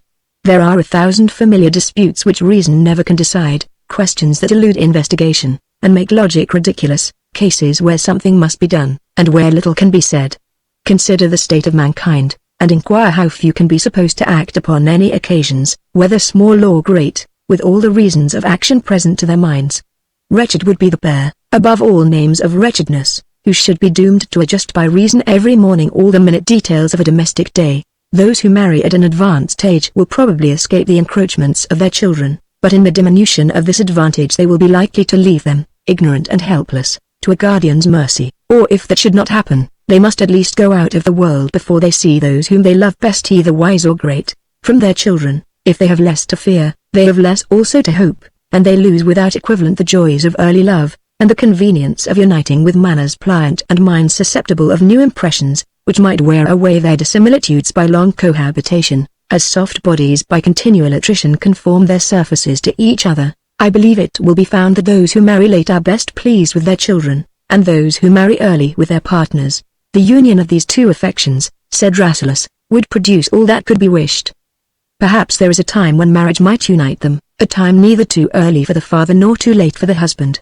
Every hour, answered the princess, confirms my prejudice in favor of the position so often uttered by the mouth of Imluk, that nature sets her gifts on the right hand and on the left. Those conditions which flatter hope and attract desire are so constituted that as we approach one we recede from another. There are goods so opposed that we cannot seize both, but by too much prudence may pass between them at too great a distance to reach either. This is often the fate of long consideration. He does nothing who endeavors to do more than is allowed to humanity. Flatten not yourself with contrarieties of pleasure. Of the blessings set before you make your choice, and be content.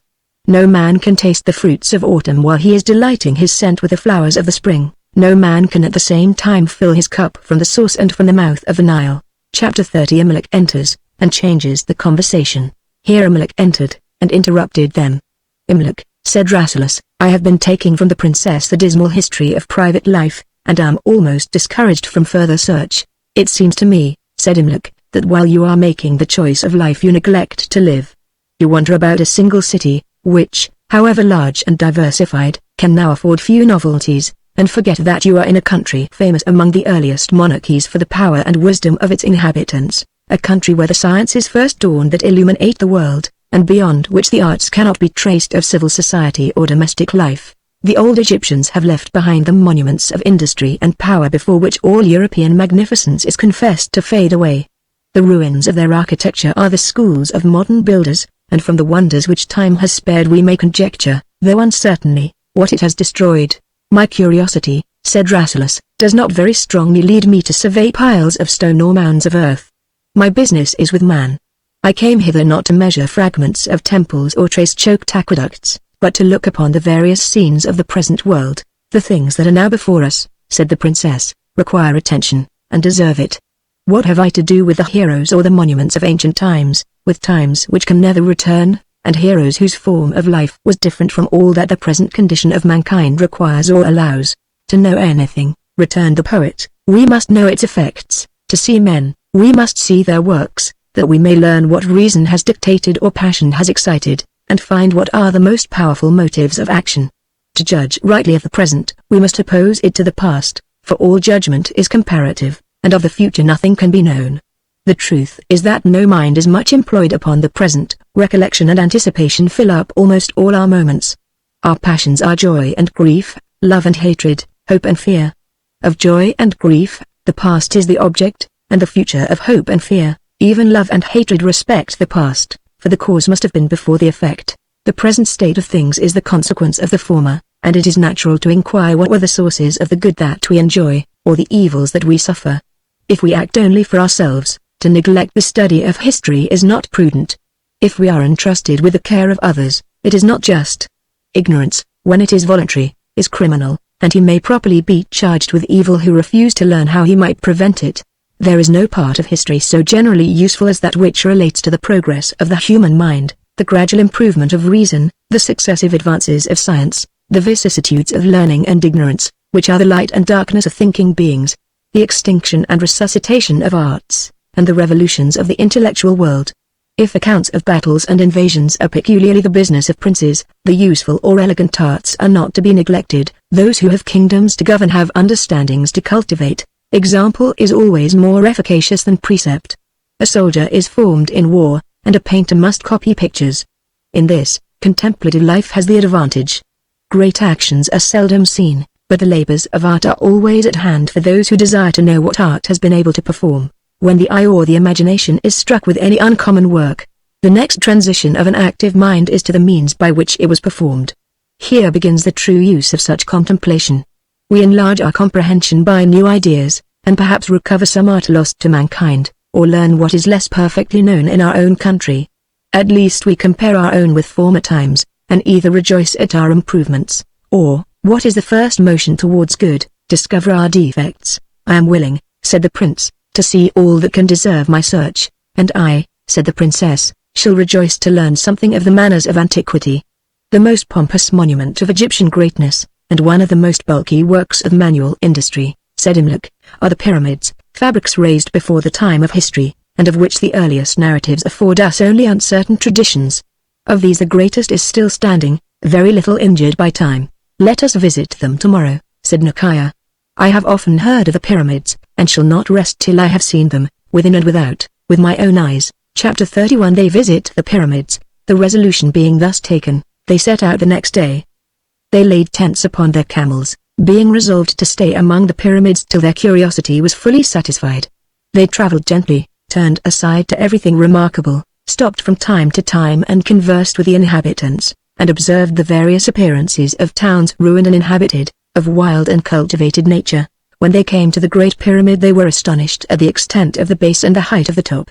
Imluk explained to them the principles upon which the pyramidal form was chosen for a fabric intended to co-extend its duration with that of the world. He showed that its gradual diminution gave it such stability as defeated all the common attacks of the elements, and could scarcely be overthrown by earthquakes themselves, the least resistible of natural violence.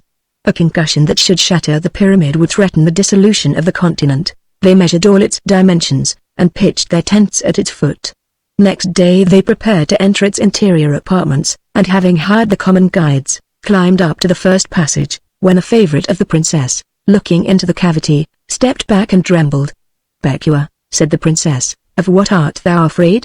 "Of the narrow entrance," answered the lady, "and of the dreadful gloom.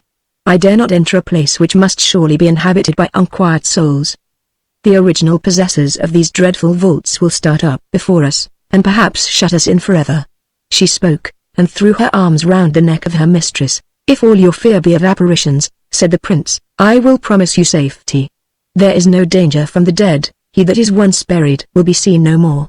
"That the dead are seen no more," said Imluk, "I will not undertake to maintain against the concurrent and unvaried testimony of all ages and of all nations.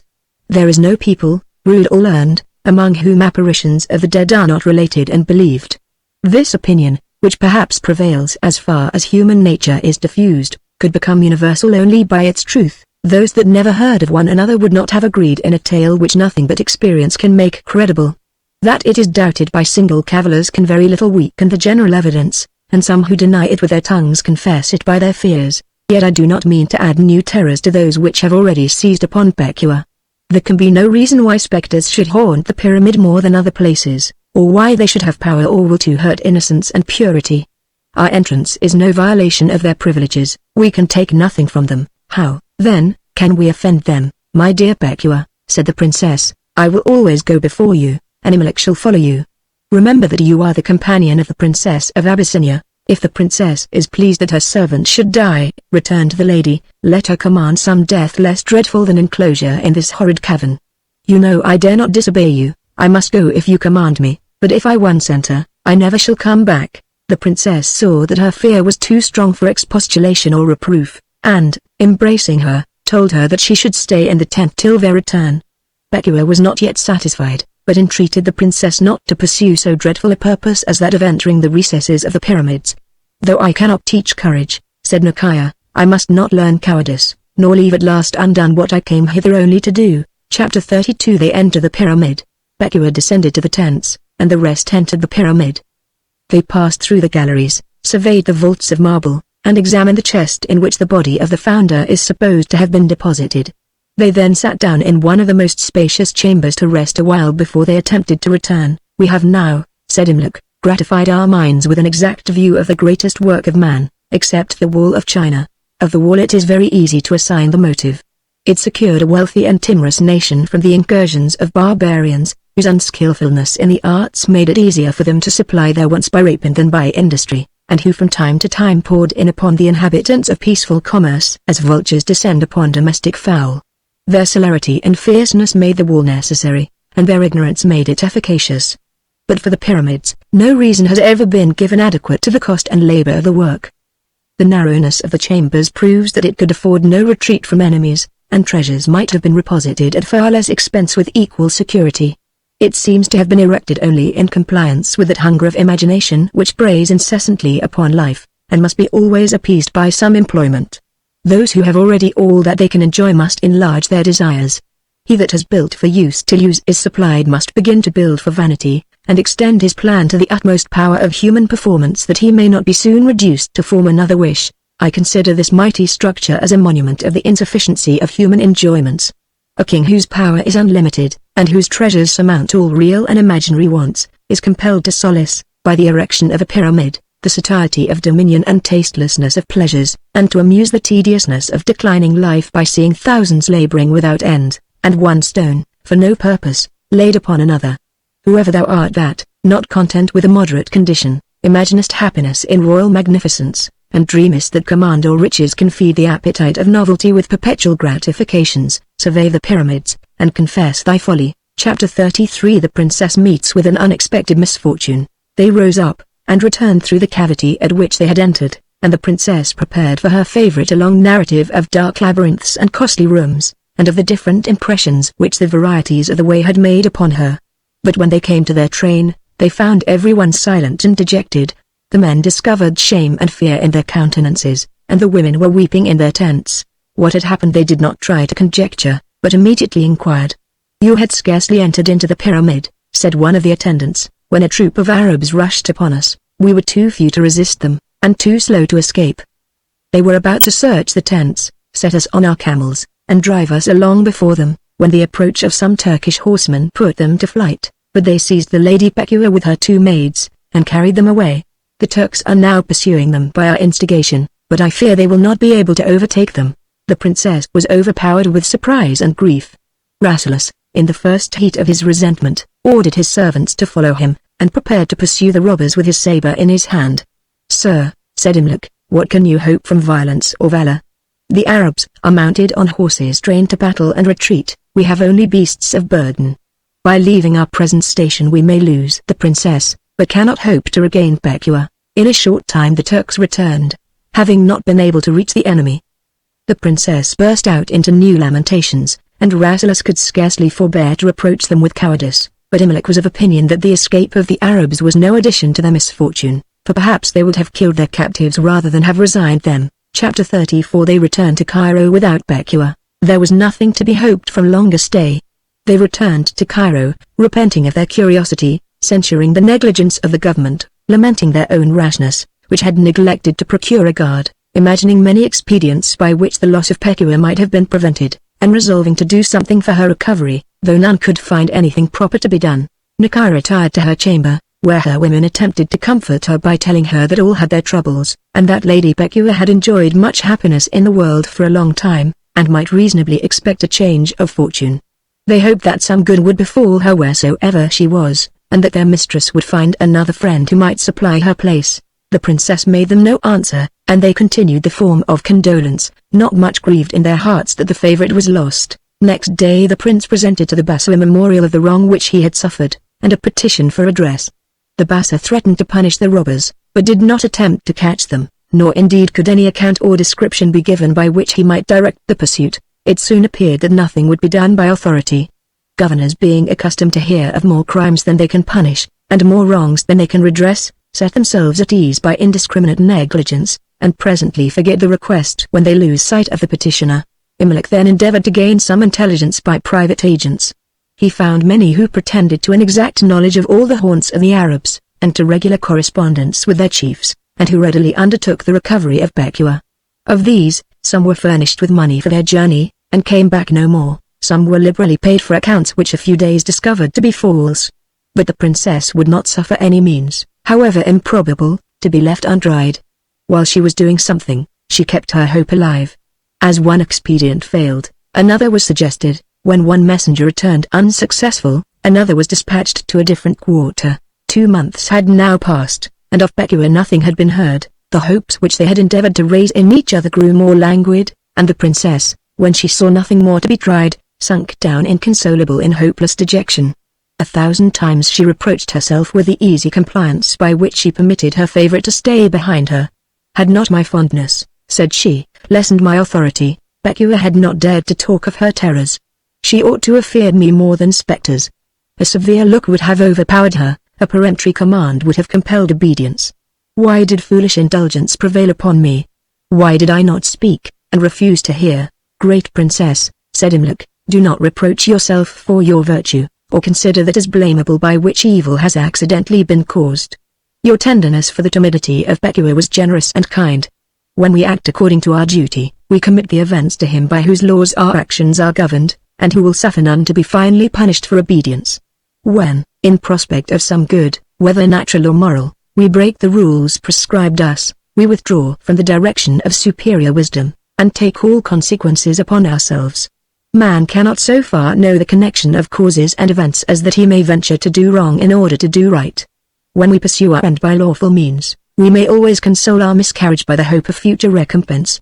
When we consult only our own policy, and attempt to find a nearer way to good by overleaping the settled boundaries of right and wrong, we cannot be happy even by success, because we cannot escape the consciousness of our fault. But if we miscarry, the disappointment is irremediably embittered. How comfortless is the sorrow of him who feels at once the pangs of guilt and the vexation of calamity which guilt has brought upon him. Consider, princess, what would have been your condition if the Lady Pekua had entreated to accompany you, and, being compelled to stay in the tents, had been carried away, or how would you have borne the thought if you had forced her into the pyramid, and she had died before you in agonies of terror? Had either happened, said Nakia, I could not have endured life till now. I should have been tortured to madness by the remembrance of such cruelty, or must have pined away in abhorrence of myself. This, at least, said Imlac, is the present reward of virtuous conduct, that no unlucky consequence can oblige us to repent it. Chapter 35. The princess languishes for want of Becua. Nakia, being thus reconciled to herself, found that no evil is insupportable but that which is accompanied with consciousness of wrong. She was from that time delivered from the violence of tempestuous sorrow, and sunk into silent pensiveness and gloomy tranquillity. She sat from morning to evening recollecting all that had been done or said by her Becua, treasured up with care every trifle on which Becua had set an accidental value, and which might recall to mind any little incident or careless conversation. The sentiments of her whom she now expected to see no more were treasured in her memory as rules of life, and she deliberated to no other end than to conjecture on any occasion what would have been the opinion and counsel of Becua. The women by whom she was attended knew nothing of her real condition, and therefore she could not talk to them but with caution and reserve. She began to remit her curiosity, having no great desire to collect notions which she had no convenience of uttering. Rasselas endeavored first to comfort and afterwards to divert her. He hired musicians, to whom she seemed to listen, but did not hear them, and procured masters to instruct her in various arts, whose lectures, when they visited her again, were again to be repeated. She had lost her taste of pleasure and her ambition of excellence, and her mind, though forced into short excursions, always recurred to the image of her friend. Imlac was every morning earnestly enjoined to renew his inquiries, and was asked every night whether he had yet heard of Becua, till, not being able to return the princess the answer that she desired, he was less and less willing to come into her presence. She observed his backwardness, and commanded him to attend her.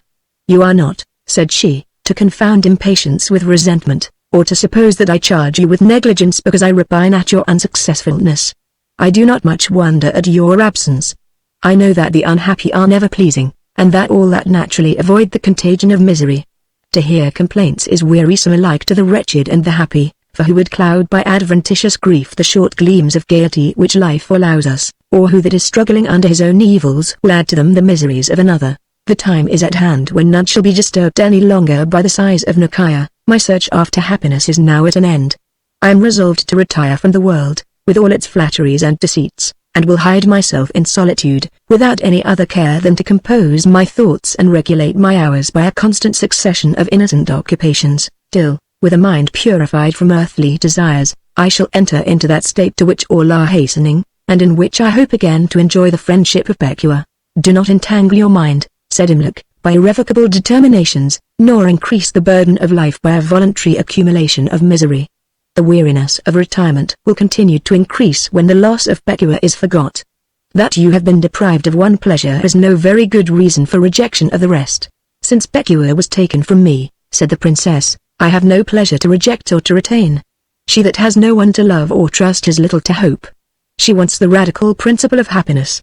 We may perhaps allow that what satisfaction this world can afford must arise from the conjunction of wealth, knowledge, and goodness. Wealth is nothing but as it is bestowed, and knowledge nothing but as it is communicated. They must therefore be imparted to others, and to whom could I now delight to impart them? Goodness affords the only comfort which can be enjoyed without a partner, and goodness may be practiced in retirement. How far solitude may admit goodness or advance it, I shall not," replied Imlac, "dispute at present. Remember the confession of the pious hermit. You will wish to return into the world when the image of your companion has left your thoughts. That time," said Nakia, "will never come. The generous frankness, the modest obsequiousness, and the faithful secrecy of my dear Becua will always be more missed as I shall live longer to see vice and folly. The state of a mind oppressed with a sudden calamity," said Imlac, "is like that of the fabulous inhabitants of the new created earth, who, when the first night came upon them, supposed that day would never return. When the clouds of sorrow gather over us, we see nothing beyond them, nor can imagine how they will be dispelled, yet a new day succeeded to the night, and sorrow is never long without a dawn of ease. But they who restrain themselves from receiving comfort do as the savages would have done had they put out their eyes when it was dark. Our minds, like our bodies, are in continual flux. Something is hourly lost, and something acquired. To lose much at once is inconvenient to either, but while the vital power remains uninjured, nature will find the means of reparation.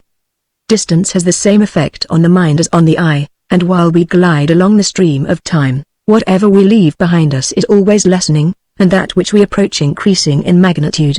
Do not suffer life to stagnate, it will grow muddy for want of motion, Commit yourself again to the current of the world. Becua will vanish by degrees. You will meet in your way some other favorite, or learn to diffuse yourself in general conversation. At least, said the prince, do not despair before all remedies have been tried. The inquiry after the unfortunate lady is still continued, and shall be carried on with yet greater diligence, on condition that you will promise to wait a year for the event, without any unalterable resolution. Nicaea thought this a reasonable demand, and made the promise to her brother, who had been obliged by Imlach to require it. Imlach had, indeed, no great hope of regaining Becua, but he supposed that if he could secure interval of a year, the princess would be then in no danger of a cloister. Chapter 36 Becua is still remembered. The progress of sorrow. Nicaea, seeing that nothing was omitted for the recovery of her favorite, and having by her promise set her intention of retirement at a distance, began imperceptibly to return to common cares and common pleasures. She rejoiced without her own consent at the suspension of her sorrows, and sometimes caught herself with indignation in the act of turning away her mind from the remembrance of her whom yet she resolved never to forget. She then appointed a certain hour of the day for meditation on the merits and fondness of Becua, and for some weeks retired constantly at the time fixed, and returned with her eyes swollen and her countenance clouded. By degrees she grew less scrupulous, and suffered any important and pressing avocation to delay the tribute of daily tears. She then yielded to less occasions, and sometimes forgot what she was indeed afraid to remember, and at last wholly released herself from the duty of periodical affliction. Her real love of Becua was not yet diminished. 1,000 occurrences brought her back to memory, and 1,000 wants, which nothing but the confidence of friendship can supply, made her frequently regretted. She therefore solicited Imlach never to desist from inquiry, and to leave no art of intelligence untried, that at least she might have the comfort of knowing that she did not suffer by negligence or sluggishness. Yet what, said she, is to be expected from our pursuit of happiness, when we find the state of life to be such that happiness itself is the cause of misery? Why should we endeavor to attain that of which the possession cannot be secured? I shall henceforward fear to yield my heart to excellence, however bright, or to fondness, however tender, lest I should lose again what I have lost in Becua. Chapter 37 The princess hears news of Becua. In 7 mouths one of the messengers who had been sent away upon the day when the promise was drawn from the princess, returned, after many unsuccessful rambles, from the borders of Nubia, with an account that Becua was in the hands of an Arab chief, who possessed a castle or fortress on the extremity of Egypt. The Arab, whose revenue was plunder, was willing to restore her, with her 2 attendants, for 200 ounces of gold. The price was no subject of debate. The princess was in ecstasies when she heard that her favorite was alive, and might so cheaply be ransomed. She could not think of delaying for a moment Becua's happiness or her own, but entreated her brother to send back the messenger with the sum required. Imlach, being consulted, was not very confident of the veracity of the relator, and was still more doubtful of the Arab's faith, who might, if he were too liberally trusted, detain at once the money and the captives. He thought it dangerous to put themselves in the power of the Arab by going into his district, and could not expect that the rover would so much expose himself as to come into the lower country, where he might be seized by the forces of the Bassa. It is difficult to negotiate where neither will trust. But Imlach, after some deliberation, directed the messenger to propose that Becua should be conducted by 10 horsemen to the monastery of St. Anthony, which is situated in the deserts of Upper Egypt, where she should be met by the same number, and her ransom should be paid, that no time might be lost. As they expected that the proposal would not be refused, they immediately began their journey to the monastery, and when they arrived, Imlach went forward with a former messenger to the Arab's fortress.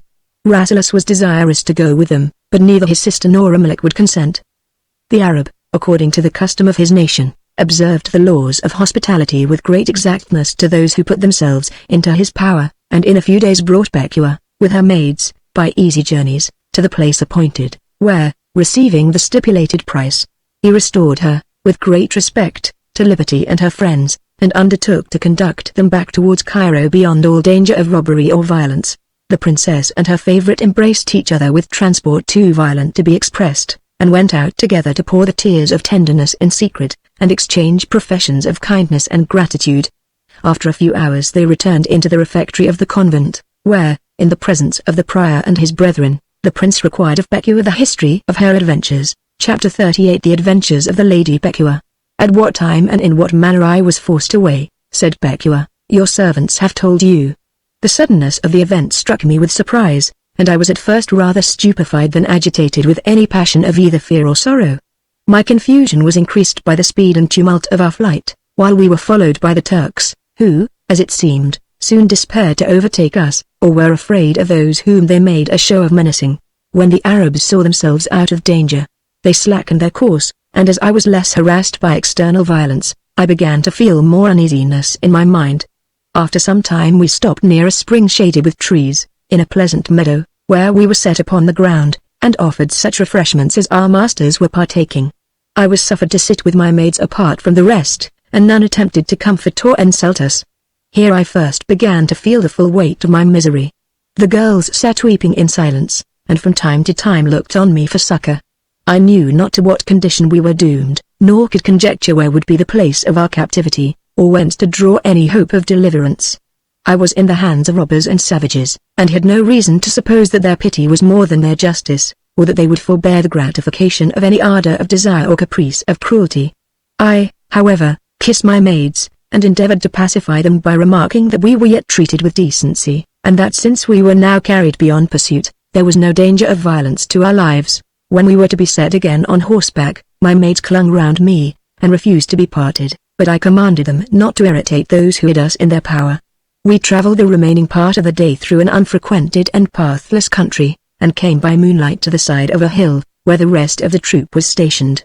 Their tents were pitched and their fires kindled, and our chief was welcomed as a man much beloved by his dependents. We were received into a large tent, where we found women who had attended their husbands in the expedition. They set before us the supper which they had provided, and I ate it rather to encourage my maids than to comply with any appetite of my own. When the meat was taken away, they spread the carpets for repose. I was weary, and hoped to find in sleep that remission of distress which nature seldom denies. Ordering myself, therefore, to be undressed, I observed that the women looked very earnestly upon me, not expecting, I suppose, to see me so submissively attended. When my upper vest was taken off, they were apparently struck with the splendor of my clothes, and one of them timorously laid her hand upon the embroidery. She then went out, and in a short time came back with another woman, who seemed to be of higher rank and greater authority. She did, at her entrance, the usual act of reverence, and, taking me by the hand, placed me in a smaller tent, spread with finer carpets, where I spent the night quietly with my maids. In the morning, as I was sitting on the grass, the chief of the troop came towards me. I rose up to receive him, and he bowed with great respect. "Illustrious lady," said he, "my fortune is better than I had presumed to hope. I am told by my women that I have a princess in my camp." "Sir," answered I, "your women have deceived themselves and you. I am not a princess, but an unhappy stranger who intended soon to have left this country, in which I am now to be imprisoned forever." "Whoever or whencesoever you are," returned the Arab, "your dress and that of your servants show your rank to be high and your wealth to be great. Why should you, who can so easily procure your ransom, think yourself in danger of perpetual captivity? The purpose of my incursions is to increase my riches, or, more property, to gather tribute. The sons of Ishmael are the natural and hereditary lords of this part of the continent, which is usurped by late invaders and low-born tyrants, from whom we are compelled to take by the sword what is denied to justice. The violence of war admits no distinction. The lance that is lifted at guilt and power will sometimes fall on innocence and gentleness." "How little," said I, "did I expect that yesterday it should have fallen upon me." "Misfortunes," answered the Arab, "should always be expected. If the eye of hostility could learn reverence or pity, excellence like yours had been exempt from injury. But the angels of affliction spread their toils alike for the virtuous and the wicked, for the mighty and the mean. Do not be disconsolate. I am not one of the lawless and cruel rovers of the desert. I know the rules of civil life. I will fix your ransom, give a passport to your messenger, and perform my stipulation with nice punctuality. You will easily believe that I was pleased with his courtesy, and finding that his predominant passion was desire for money, I began now to think my danger less, for I knew that no sum would be thought too great for the release of Pekua. I told him that he should have no reason to charge me with ingratitude if I was used with kindness, and that any ransom which could be expected for a maid of common rank would be paid, but that he must not persist to rate me as a princess. He said he would consider what he should demand, and then, smiling, bowed and retired. Soon after the women came about me, each contending to be more officious than the other, and my maids themselves were served with reverence. We travelled onward by short journeys. On the fourth day the chief told me that my ransom must be 200 ounces of gold, which I not only promised him, but told him that I would add 50 more if I and my maids were honorably treated. I never knew the power of gold before. From that time I was the leader of the troop. The march of every day was longer or shorter as I commanded, and the tents were pitched where I chose to rest. We now had camels and other conveniences for travel. My own women were always at my side, and I amused myself with observing the manners of the vagrant nations, and with viewing remains of ancient edifices, with which these deserted countries appear to have been in some distant age lavishly embellished. The chief of the band was a man far from illiterate. He was able to travel by the stars or the compass, and had marked in his erratic expeditions such places as are most worthy the notice of a passenger. He observed to me that buildings are always best preserved in places little frequented and difficult of access, for when once a country declines from its primitive splendor, the more inhabitants are left, the quicker ruin will be made. Walls supply stones more easily than quarries, and palaces and temples will be demolished to make stables of granite and cottages of porphyry. Chapter 39 The Adventures of Becua, continued. We wandered about in this manner for some weeks, either, as our chief pretended, for my gratification, or, as I rather suspected, for some convenience of his own. I endeavored to appear contented where sullenness and resentment would have been of no use, and that endeavor conduced much to the calmness of my mind, but my heart was always with Nakia, and the troubles of the night much overbalanced the amusements of the day. My women, who threw all their cares upon their mistress, set their minds at ease from the time when they saw me treated with respect, and gave themselves up to the incidental alleviations of our fatigue without solicitude or sorrow. I was pleased with their pleasure, and animated with their confidence. My condition had lost much of its terror, since I found that the Arab ranged the country merely to get riches. Avarice is a uniform and tractable vice. Other intellectual distempers are different in different constitutions of mind. That which soothes the pride of one will offend the pride of another, but to the favor of the covetous there is ready way, bring money, and nothing is denied. At last we came to the dwelling of our chief, a strong and spacious house, built with stone in an island of the Nile, which lies, as I was told, under the tropic. Lady, said the Arab, you shall rest after your journey a few weeks in this place, where you are to consider yourself as sovereign. My occupation is war, I have therefore chosen this obscure residence, from which I can issue unexpected, and to which I can retire unpursued. You may now repose in security, here are few pleasures, but here is no danger. He then led me into the inner apartments, and seating me on the richest couch, bowed to the ground. His women, who considered me as a rival, looked on me with malignity, but being soon informed that I was a great lady detained only for my ransom, they began to vie with each other in obsequiousness and reverence. Being again comforted with new assurances of speedy liberty, I was for some days diverted from impatience by the novelty of the place. The turrets overlooked the country to a great distance, and afforded a view of many windings of the stream. In the day I wandered from one place to another, as the course of the sun varied the splendor of the prospect, and saw many things which I had never seen before. The crocodiles and river horses are common in this unpeopled region, and I often looked upon them with terror, though I knew they could not hurt me. For some time I expected to see mermaids and tritons, which, as Imlach has told me, the European travelers have stationed in the Nile, but no such beings ever appeared, and the Arab, when I inquired after them, laughed at my credulity. At night the Arab always attended me to a tower set apart for celestial observations, where he endeavored to teach me the names and courses of the stars. I had no great inclination to this study, but an appearance of attention was necessary to please my instructor, who valued himself for his skill, and in a little while I found some employment requisite to beguile the tediousness of time, which was to be passed always amidst the same objects. I was weary of looking in the morning on things from which I had turned away weary in the evening. I therefore was at last willing to observe the stars rather than do nothing, but could not always compose my thoughts, and was very often thinking on Nakia when others imagined me contemplating the sky.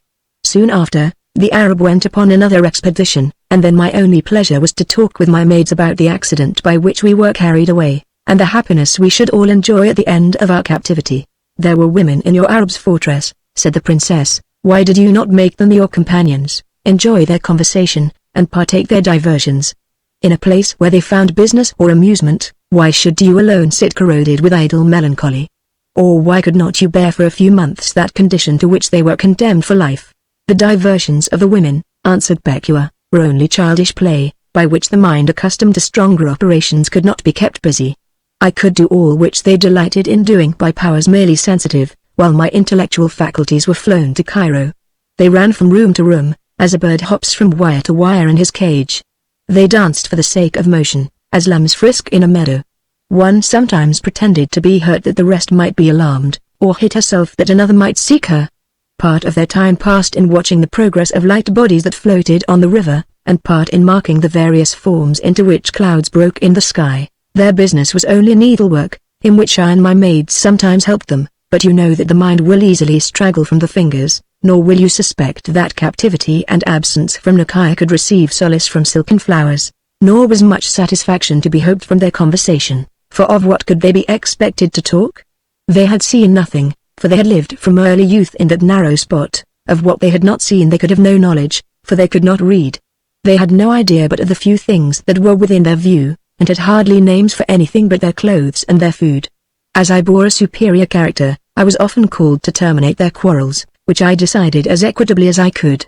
If it could have amused me to hear the complaints of each against the rest, I might have been often detained by long stories, but the motives of their animosity were so small that I could not listen without interrupting the tale. "How," said Rasselas, "can the Arab, whom you represented as a man of more than common accomplishments, take any pleasure in his seraglio, when it is filled only with women like these? Are they exquisitely beautiful?" "They do not," said Bekua, "want that unaffecting and ignoble beauty which may subsist without sprightliness or sublimity, without energy of thought or dignity of virtue. But to a man like the Arab such beauty was only a flower casually plucked and carelessly thrown away. Whatever pleasures he might find among them, they were not those of friendship or society. When they were playing about him he looked on them with inattentive superiority, when they vied for his regard he sometimes turned away disgusted. As they had no knowledge, their talk could take nothing from the tediousness of life. As they had no choice, their fondness, or appearance of fondness, excited in him neither pride nor gratitude. He was not exalted in his own esteem by the smiles of a woman who saw no other man, nor was much obliged by that regard of which he could never know the sincerity, and which he might often perceive to be exerted not so much to delight him as to pain a rival. That which he gave, and they received, as love, was only a careless distribution of superfluous time, such love as man can bestow upon that which he despises, such as has neither hope nor fear, neither joy nor sorrow. "You have reason, lady, to think yourself happy," said Imluk, "that you have been thus easily dismissed. How could a mind, hungry for knowledge, be willing, in an intellectual famine, to lose such a banquet as Bekua's conversation?" "I'm inclined to believe," answered Bekua, "that he was for some time in suspense, for, notwithstanding his promise, whenever I proposed to dispatch a messenger to Cairo he found some excuse for delay. While I was detained in his house he made many incursions into the neighboring countries, and perhaps he would have refused to discharge me had his plunder been equal to his wishes. He returned always courteous, related his adventures, delighted to hear my observations, and endeavored to advance my acquaintance with the stars. When I importuned him to send away my letters, he soothed me with professions of honor and sincerity, and when I could be no longer decently denied, put his troop again in motion, and left me to govern in his absence. I was much afflicted by this studied procrastination, and was sometimes afraid that I should be forgotten, that he would leave Cairo, and I must end my days in an island of the Nile. I grew at last hopeless and dejected, and cared so little to entertain him, that he for a while more frequently talked with my maids. That he should fall in love with them or with me, might have been equally fatal, and I was not much pleased with the growing friendship. My anxiety was not long, for, as I recovered some degree of cheerfulness, he returned to me, and I could not forbear to despise my former uneasiness. He still delayed to send for my ransom, and would perhaps never have determined had not your agent found his way to him. The gold, which he would not fetch, he could not reject when it was offered. He hastened to prepare for our journey hither, like a man delivered from the pain of an intestine conflict. I took leave of my companions in the house, who dismissed me with cold indifference. Nakia, having heard her favorite's relation, rose and embraced her, and Rasselas gave her 100 ounces of gold, which she presented to the Arab for the 50 that were promised. Chapter 40 The History of Man of Learning. They returned to Cairo, and were so well pleased at finding themselves together that none of them went much abroad. The prince began to love learning, and one day declared to Imluk that he intended to devote himself to science and pass the rest of his days in literary solitude. "Before you make your final choice," answered Imluk, "you ought to examine its hazards, and converse with some of those who are grown old in the company of themselves. I have just left the observatory of one of the most learned astronomers in the world, who has spent 40 years in unwearied attention to the motion and appearances of the celestial bodies, and has drawn out his soul in endless calculations. He admits a few friends once a month to hear his deductions and enjoy his discoveries. I was introduced as a man of knowledge worthy of his notice. Men of various ideas and fluent conversation are commonly welcome to those whose thoughts have been long fixed upon a single point, and who find the images of other things stealing away. I delighted him with my remarks. He smiled at the narrative of my travels, and was glad to forget the constellations and descend for a moment into the lower world. On the next day of vacation I renewed my visit, and was so fortunate as to please him again. He relaxed from that time the severity of his rule, and permitted me to enter at my own choice. I found him always busy, and always glad to be relieved. As each knew much which the other was desirous of learning, we exchanged our notions with great delight. I perceived that I had every day more of his confidence, and always found new cause of admiration in the profundity of his mind. His comprehension is vast, his memory capacious and retentive, his discourse is methodical, and his expression clear. His integrity and benevolence are equal to his learning.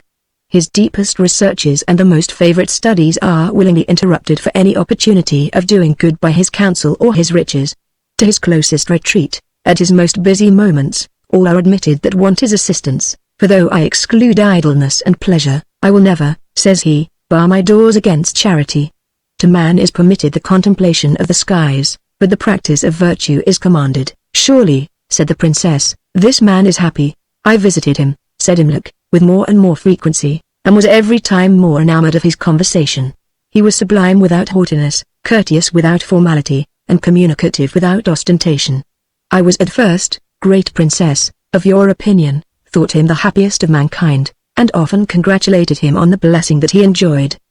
He seemed to hear nothing with indifference but the praises of his condition, to which he always returned a general answer, and diverted the conversation to some other topic. Amidst this willingness to be pleased and labor to please, I had quickly reason to imagine that some painful sentiment pressed upon his mind. He often looked up earnestly towards the sun, and let his voice fall in the midst of his discourse. He would sometimes, when we were alone, gaze upon me in silence with the air of a man who longed to speak what he was yet resolved to suppress. He would often send for me with vehement injunction of haste, though when I came to him he had nothing extraordinary to say, and sometimes, when I was leaving him, would call me back, pause a few moments, and then dismiss me. Chapter 41 The astronomer discovers the cause of his uneasiness. At last the time came when the secret burst his reserve. We were sitting together last night in the turret of his house watching the immersion of a satellite of Jupiter. A sudden tempest clouded the sky and disappointed our observation. We sat a while silent in the dark, and then he addressed himself to me in these words, Imlac, I have long considered thy friendship as the greatest blessing of my life. Integrity without knowledge is weak and useless, and knowledge without integrity is dangerous and dreadful. I have found in thee all the qualities requisite for trust, benevolence, experience, and fortitude. I have long discharged an office which I must soon quit at the call of nature, and shall rejoice in the hour of imbecility and pain to devolve it upon thee. I thought myself honored by this testimony, and protested that whatever could conduce to his happiness would add likewise to mine. Here, Imlac, what thou wilt not without difficulty credit. I have possessed for 5 years the regulation of the weather and the distribution of the seasons. The sun has listened to my dictates, and passed from tropic to tropic by my direction. The clouds at my call have poured their waters, and the Nile has overflowed at my command. I have restrained the rage of the dog-star, and mitigated the fervors of the crab.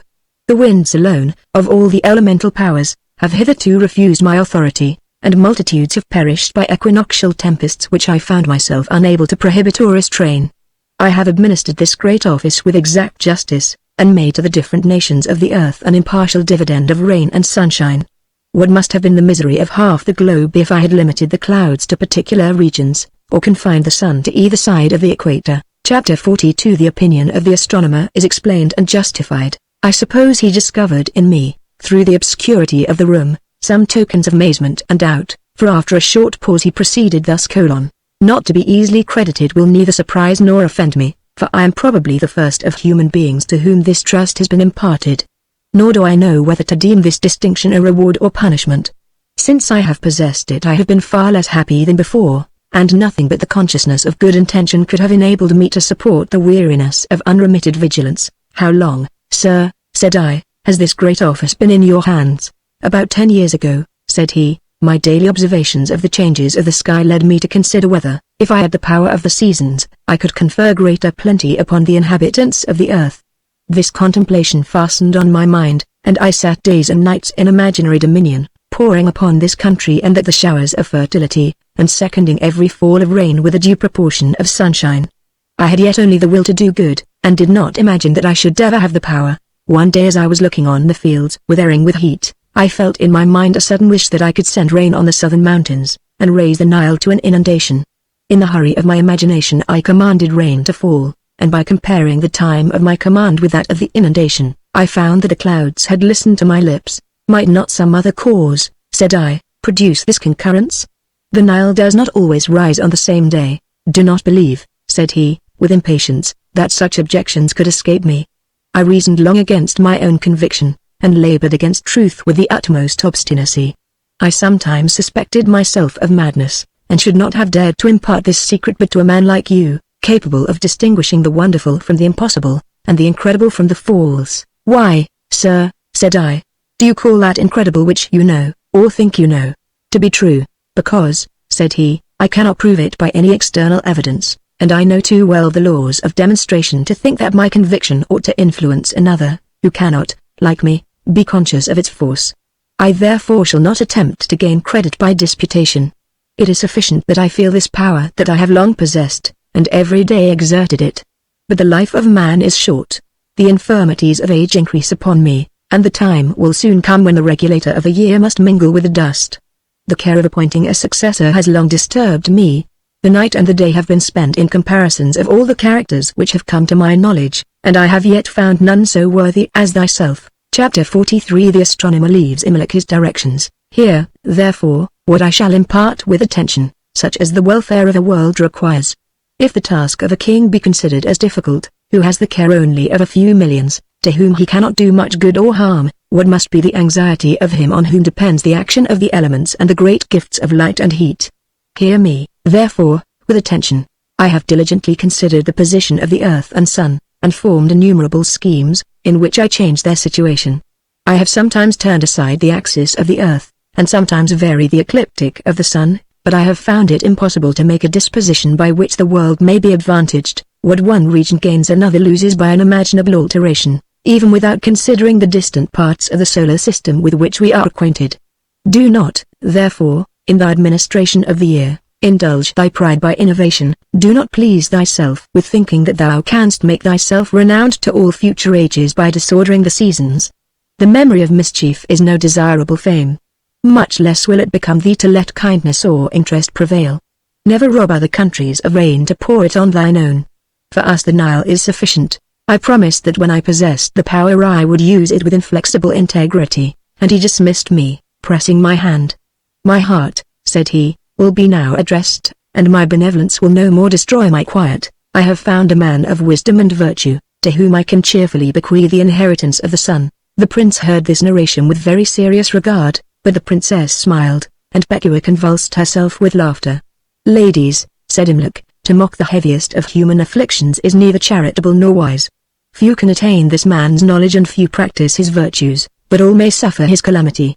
Of the uncertainties of our present state, the most dreadful and alarming is the uncertain continuance of reason. The princess was recollected, and the favorite was abashed. Rasselas, more deeply affected, inquired of Imlach whether he thought such maladies of the mind frequent, and how they were contracted. Chapter 44 The dangerous prevalence of imagination. Disorders of intellect, answered Imlach, happen much more often than superficial observers will easily believe. Perhaps if we speak with rigorous exactness, no human mind is in its right state. There is no man whose imagination does not sometimes predominate over his reason, who can regulate his attention wholly by his will, and whose ideas will come and go at his command. No man will be found in whose mind airy notions do not sometimes tyrannize, and force him to hope or fear beyond the limits of sober probability. All power of fancy over reason is a degree of insanity, but while this power is such as we can control and repress, it is not visible to others, nor considered as any deprivation of the mental faculties. It is not pronounced madness but when it becomes ungovernable, and apparently influences speech or action. To indulge the power of fiction and send imagination out upon the wing is often the sport of those who delight too much in silent speculation. When we are alone we are not always busy. The labor of excogitation is too violent to last long. The ardor of inquiry will sometimes give way to idleness or satiety. He who has nothing external that can divert him must find pleasure in his own thoughts, and must conceive himself what he is not, for who is pleased with what he is? He then expatiates in boundless futurity, and culls from all imaginable conditions that which for the present moment he should most desire, amuses his desires with impossible enjoyments, and confers upon his pride unattainable dominion. The mind dances from scene to scene, unites all pleasures in all combinations, and riots in delights which nature and fortune, with all their bounty, cannot bestow. In time some particular train of ideas fixes the attention, all other intellectual gratifications are ejected, the mind, in weariness or leisure, recurs constantly to the favorite conception, and feasts on the luscious falsehood whenever she is offended with the bitterness of truth. By degrees the reign of fancy is confirmed, she grows first imperious and in time despotic. Then fictions begin to operate as realities, false opinions fasten upon the mind, and life passes in dreams of rapture or of anguish. This, sir, is one of the dangers of solitude, which the hermit has confessed not always to promote goodness, and the astronomer's misery has proved to be not always propitious to wisdom. I will no more, said the favorite, imagine myself the Queen of Abyssinia. I have often spent the hours which the princess gave to my own disposal in adjusting ceremonies and regulating the court. I have repressed the pride of the powerful and granted the petitions of the poor. I have built new palaces in more happy situations, planted groves upon the tops of mountains, and have exulted in the beneficence of royalty, till, when the princess entered, I had almost forgotten to bow down before her, and I, said the princess, will not allow myself any more to play the shepherdess in my waking dreams. I have often soothed my thoughts with the quiet and innocence of pastoral employments, till I have in my chamber heard the winds whistle and the sheep bleat, sometimes freed the lamb entangled in the thicket, and sometimes with my crook encountered the wolf. I have a dress like that of the village maids, which I put on to help my imagination, and a pipe on which I play softly, and suppose myself followed by my flocks. I will confess, said the prince, an indulgence of fantastic delight more dangerous than yours. I have frequently endeavored to imagine the possibility of a perfect government, by which all wrong should be restrained, all vice reformed, and all the subjects preserved in tranquility and innocence. This thought produced innumerable schemes of reformation, and dictated many useful regulations and salutary effects. This has been the sport and sometimes the labor of my solitude, and I start when I think with how little anguish I once supposed the death of my father and of my brothers. Such, said Imlac, are the effects of visionary schemes. When we first form them, we know them to be absurd, but familiarize them by degrees, and in time lose sight of their folly. Chapter 45. They discourse with an old man. The evening was now far past, and they rose to return home. As they walked along the banks of the Nile, delighted with the beams of the moon quivering on the water, they saw at a small distance an old man whom the prince had often heard in the assembly of the sages. Yonder, said he, is one whose years have calmed his passions, but not clouded his reason. Let us close the disquisitions of the night by inquiring what are his sentiments of his own state, that we may know whether youth alone is to struggle with vexation, and whether any better hope remains for the latter part of life. Here the sage approached and saluted them. They invited him to join their walk, and prattled a while as acquaintance that had unexpectedly met one another. The old man was cheerful and talkative, and the way seemed short in his company. He was pleased to find himself not disregarded, accompanied them to their house, and, at the prince's request, entered with them. They placed him in the seat of honor, and set wine and conserves before him. Sir, said the princess, an evening walk must give to a man of learning like you pleasures which ignorance and youth can hardly conceive. You know the qualities and the causes of all that you behold, the laws by which the river flows, the periods in which the planets perform their revolutions. Everything must supply you with contemplation, and renew the consciousness of your own dignity. Lady, answered he, let the gay and the vigorous expect pleasure in their excursions, it is enough that age can attain ease. To me the world has lost its novelty. I look around, and see what I remember to have seen in happier days. I rest against a tree, and consider that in the same shade I once disputed upon the annual overflow of the Nile with a friend who is now silent in the grave. I cast my eyes upwards, fix them on the changing moon, and think with pain on the vicissitudes of life.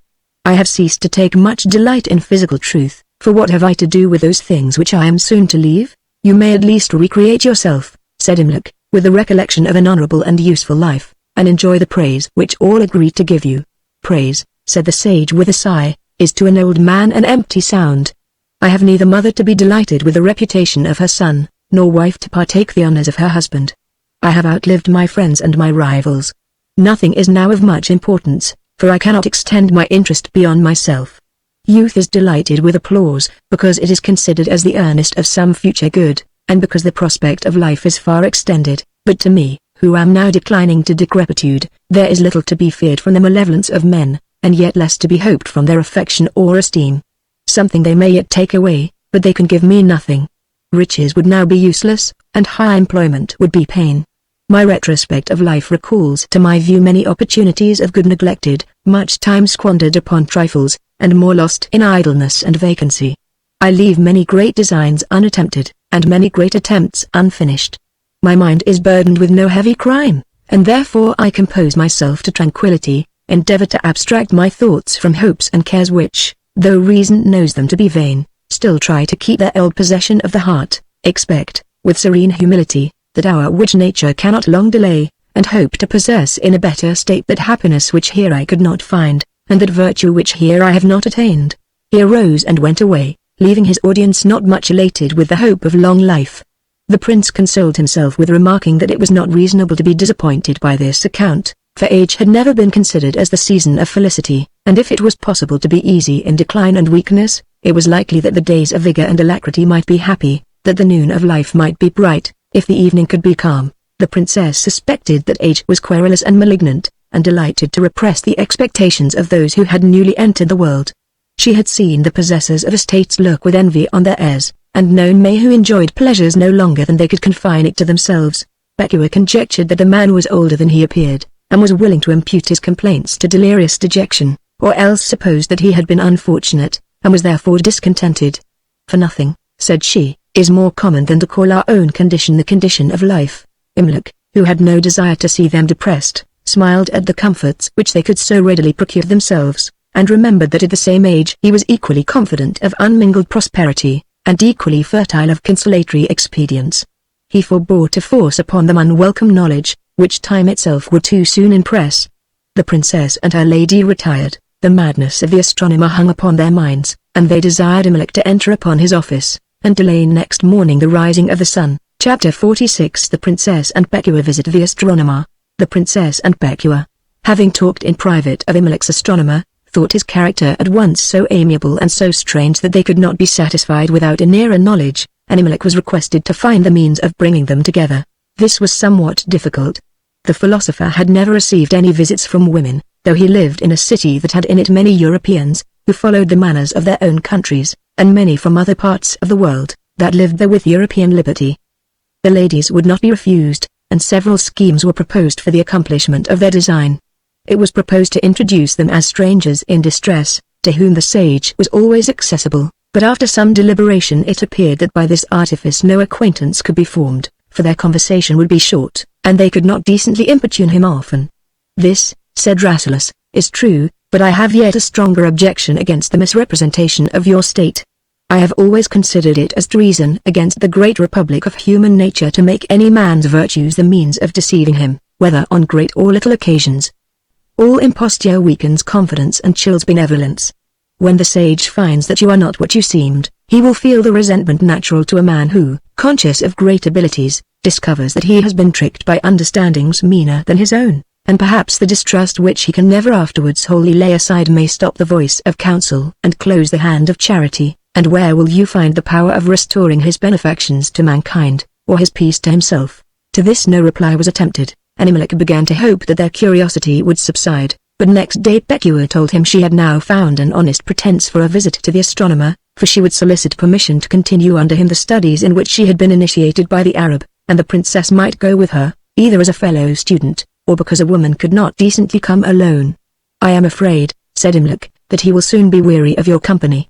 Men advanced far in knowledge do not love to repeat the elements of their art, and I am not certain that even of the elements, as he will deliver them, connected with inferences and mingled with reflections, you are a very capable auditress.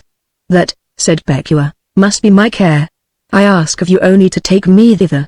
My knowledge is perhaps more than you imagine it, and by concurring always with his opinions I shall make him think it greater than it is. The astronomer, in pursuance of this resolution, was told that a foreign lady, traveling in search of knowledge, had heard of his reputation, and was desirous to become his scholar. The uncommonness of the proposal raised at once his surprise and curiosity, and when after a short deliberation he consented to admit her, He could not stay without impatience till the next day. The ladies dressed themselves magnificently, and were attended by Imluk to the astronomer, who was pleased to see himself approached with respect by persons of so splendid an appearance. In the exchange of the first civilities he was timorous and bashful, but when the talk became regular, he recollected his powers, and justified the character which Imluk had given.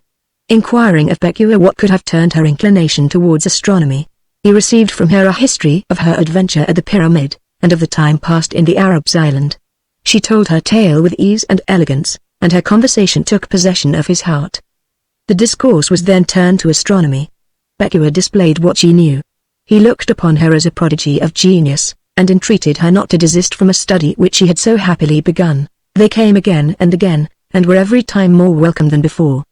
The sage endeavored to amuse them, that they might prolong their visits, for he found his thoughts grow brighter in their company. The clouds of solitude vanished by degrees as he forced himself to entertain them, and he grieved when he was left, at their departure, to his old employment of regulating the seasons. The princess and her favorite had now watched his lips for several months, and could not catch a single word from which they could judge whether he continued or not in the opinion of his preternatural commission. They often contrived to bring him to an open declaration, but he easily eluded all their attacks, and, on which side soever they pressed him, escaped from them to some other topic. As their familiarity increased, they invited him often to the house of Imluk, where they distinguished him by extraordinary respect. He began gradually to delight in sublunary pleasures. He came early and departed late, labored to recommend himself by assiduity and compliance, excited their curiosity after new arts, that they might still want his assistance, and when they made any excursion of pleasure or inquiry, entreated to attend them. By long experience of his integrity and wisdom, the prince and his sister were convinced that he might be trusted without danger, and lest he should draw any false hopes from the civilities which he received, discovered to him their condition, with the motives of their journey, and required his opinion on the choice of life. Of the various conditions which the world spreads before you which you shall prefer, said the sage, I am not able to instruct you. I can only tell that I have chosen wrong. I have passed my time in study without experience, in the attainment of sciences which can for the most part be but remotely useful to mankind. I have purchased knowledge at the expense of all the common comforts of life. I have missed the endearing elegance of female friendship, and the happy commerce of domestic tenderness. If I have obtained any prerogatives above other students, they have been accompanied with fear, disquiet, and scrupulosity. But even of these prerogatives, whatever they were, I have, since my thoughts have been diversified by more intercourse with the world, begun to question the reality. When I have been for a few days lost in pleasing dissipation, I am always tempted to think that my inquiries have ended in error, and that I have suffered much, and suffered it in vain. Imluk was delighted to find that the sage's understanding was breaking through its mists, and resolved to detain him from the planet till he should forget his task of ruling them, and reason should recover its original influence. From this time the astronomer was received into familiar friendship, and partook of all their projects and pleasures. His respect kept him attentive, and the activity of Rasselas did not leave much time unengaged. Something was always to be done. The day was spent in making observations, which furnished talk for the evening, and the evening was closed with a scheme for the morrow. The sage confessed to Imluk that since he had mingled in the gay tumults of life, and divided his hours by a succession of amusements, he found the conviction of his authority over the skies fade gradually from his mind, and began to trust less to an opinion which he never could prove to others, and which he now found subject to variation, from causes in which reason had no part. If I am accidentally left alone for a few hours, said he, my inveterate persuasion rushes upon my soul, and my thoughts are chained down by some irresistible violence, but they are soon disentangled by the prince's conversation, and instantaneously released at the entrance of Bekua. I am like a man habitually afraid of spectres, who is set at ease by a lamp, and wonders at the dread which harassed him in the dark, yet, if his lamp be extinguished, feels again the terrors which he knows that when it is light he shall feel no more. But I am sometimes afraid, lest I indulge my quiet by criminal negligence, and voluntarily forget the great charge with which I am entrusted. If I favor myself in a known error, or am determined by my own ease in a doubtful question of this importance, how dreadful is my crime! No disease of the imagination, answered Imluk, is so difficult of cure as that which is complicated with the dread of guilt. Fancy and conscience then act interchangeably upon us, and so often shift their places, that the illusions of one are not distinguished from the dictates of the other. If fancy presents images not moral or religious, the mind drives them away when they give it pain, but when melancholy notions take the form of duty, They lay hold on the faculties without opposition, because we are afraid to exclude or banish them. For this reason the superstitious are often melancholy, and the melancholy almost always superstitious. But do not let the suggestions of timidity overpower your better reason. The danger of neglect can be but as the probability of the obligation, which, when you consider it with freedom, you find very little, and that little growing every day less. Open your heart to the influence of the light, which from time to time breaks in upon you, when scruples importune you, which you in your lucid moments know to be vain. Do not stand to parley, but fly to business or to pecua, and keep this thought always prevalent, that you are only one atom of the mass of humanity, and have neither such virtue nor vice as that you should be singled out for supernatural favors or afflictions. Chapter 47. The Prince enters, and brings a new topic. All this, said the astronomer, I have often thought, but my reason has been so long subjugated by an uncontrollable and overwhelming idea, that it durst not confide in its own decisions. I now see how fatally I betrayed my quiet, by suffering chimeras to prey upon me in secret, but melancholy shrinks from communication, and I never found a man before to whom I could impart my troubles, though I had been certain of relief. I rejoice to find my own sentiments confirmed by yours, who are not easily deceived, and can have no motive or purpose to deceive. I hope that time and variety will dissipate the gloom that has so long surrounded me, and the latter part of my days will be spent in peace. Your learning and virtue, said Imlac, may justly give you hopes. Rasselas then entered, with the princess and Pecua, and inquired whether they had contrived any new diversion for the next day. Such, said Nakia, is the state of life, that none are happy but by the anticipation of change. The change itself is nothing. When we have made it, the next wish is to change again. The world is not yet exhausted. Let me see something tomorrow which I never saw before. Variety, said Rasselas, is so necessary to content, that even the happy valley disgusted me by the recurrence of its luxuries. Yet I could not forbear to reproach myself with impatience when I saw the monks of St. Anthony support, without complaint, a life, not of uniform delight, but uniform hardship. Those men, answered Imlac, are less wretched in their silent convent than the Abyssinian princes in their prison of pleasure. Whatever is done by the monks is incited by an adequate and reasonable motive. Their labor supplies them with necessaries, it therefore cannot be omitted, and is certainly rewarded. Their devotion prepares them for another state, and reminds them of its approach while fits them for it. Their time is regularly distributed, one duty succeeds another, so that they are not left open to the distraction of unguided choice, nor lost in the shades of listless inactivity.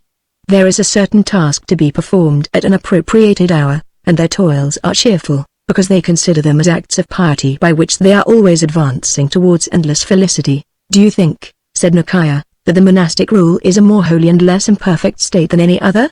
May not he equally hope for future happiness who converses openly with mankind, who succors the distressed by his charity, instructs the ignorant by his learning, and contributes by his industry to the general system of life, even though he should omit some of the mortifications which are practiced in the cloister, and allow himself such harmless delights as his condition may place within his reach?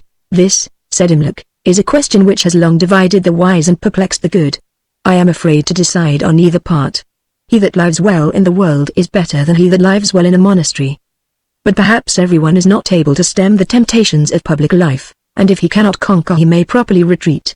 Some have little power to do good, and have likewise little strength to resist evil. Many are weary of the conflicts with adversity, and are willing to eject those passions which have long busied them in vain. And many are dismissed by age and diseases from the more laborious duties of society.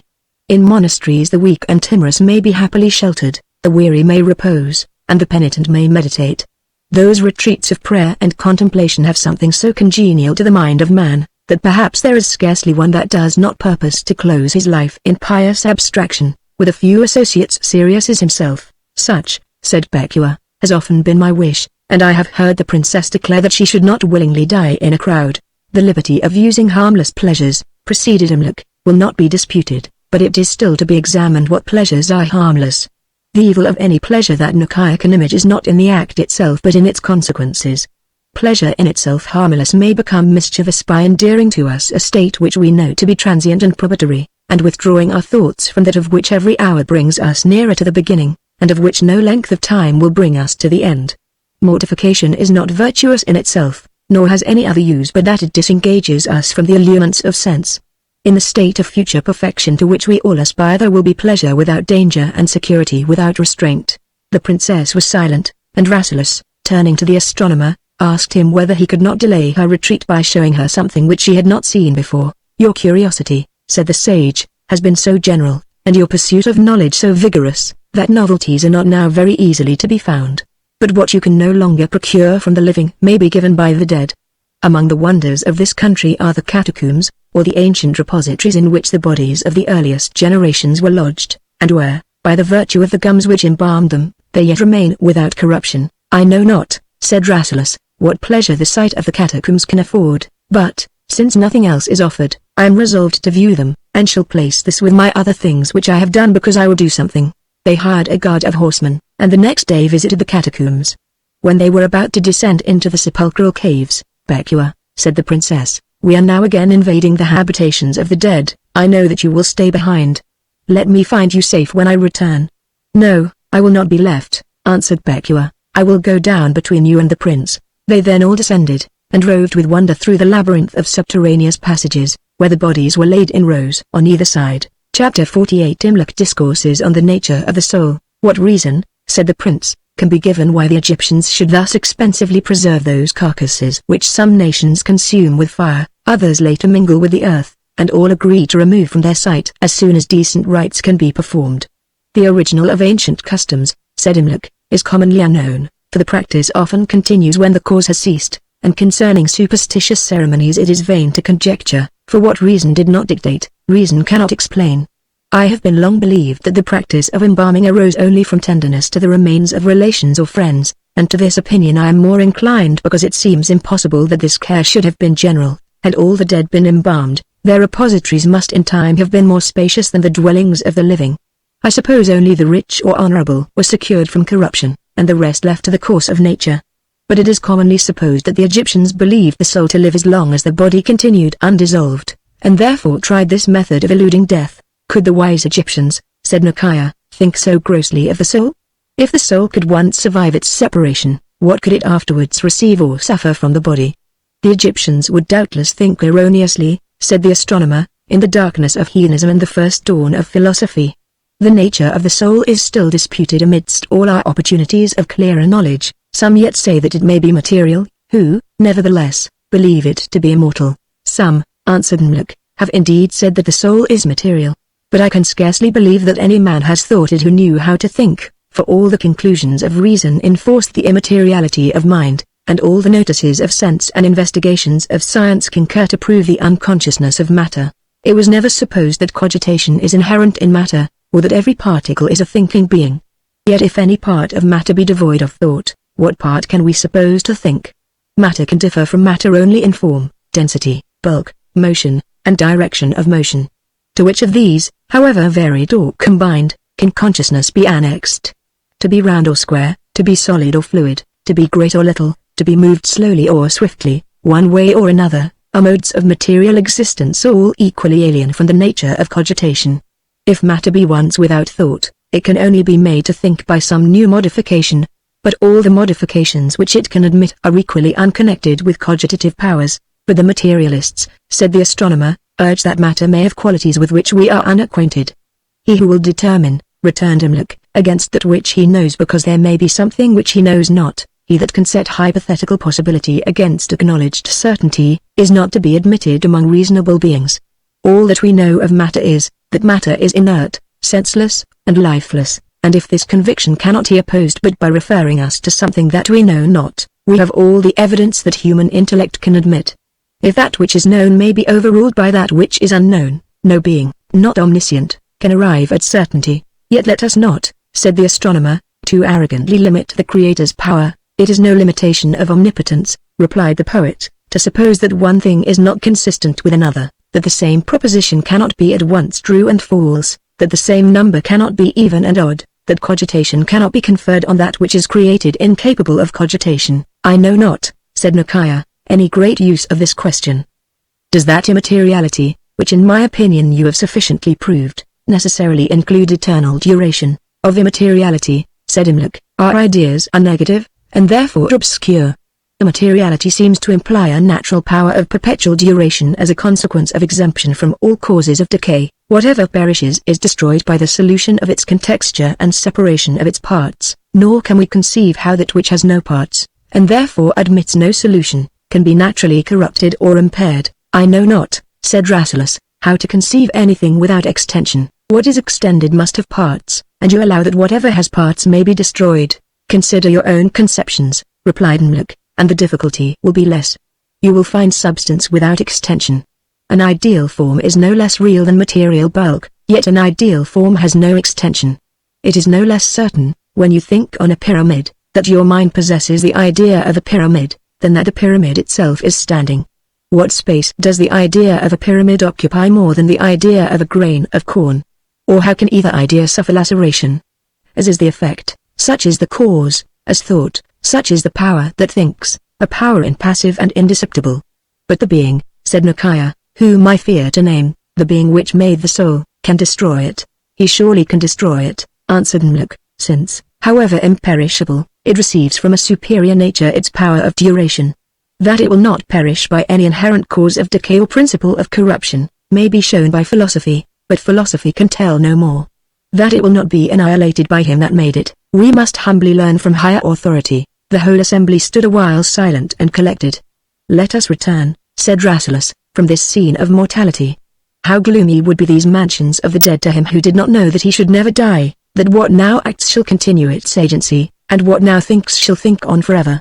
Those that lie here stretched before us, the wise and the powerful of ancient times, warn us to remember the shortness of our present state. They were perhaps snatched away while they were busy, like us, in the choice of life. To me, said the princess, the choice of life has become less important. I hope hereafter to think only on the choice of eternity. They then hastened out of the caverns, and under the protection of their guard returned to Cairo. Chapter 49 The conclusion, in which nothing is concluded. It was now the time of the inundation of the Nile. A few days after their visit to the catacombs the river began to rise. They were confined to their house. The whole region being under water, gave them no invitation to any excursions, and being well supplied with materials for talk, they diverted themselves with comparisons of the different forms of life which they had observed, and with various schemes of happiness which each of them had formed. Becua was never so much charmed with any place as the convent of St. Anthony, where the Arab restored her to the princess, and wished only to fill it with pious maidens and to be made prioress of the order. She was weary of expectation and disgust, and would gladly be fixed in some unvariable state. The princess thought that, of all sublunary things, knowledge was the best.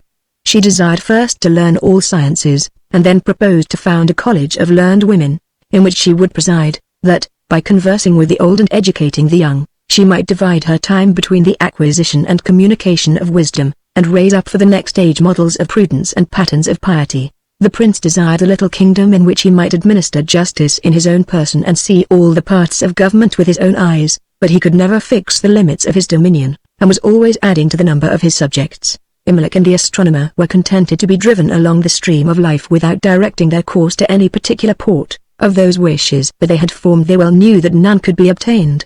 They deliberated a while what was to be done, and resolved, when the inundation should cease, to return to Abyssinia.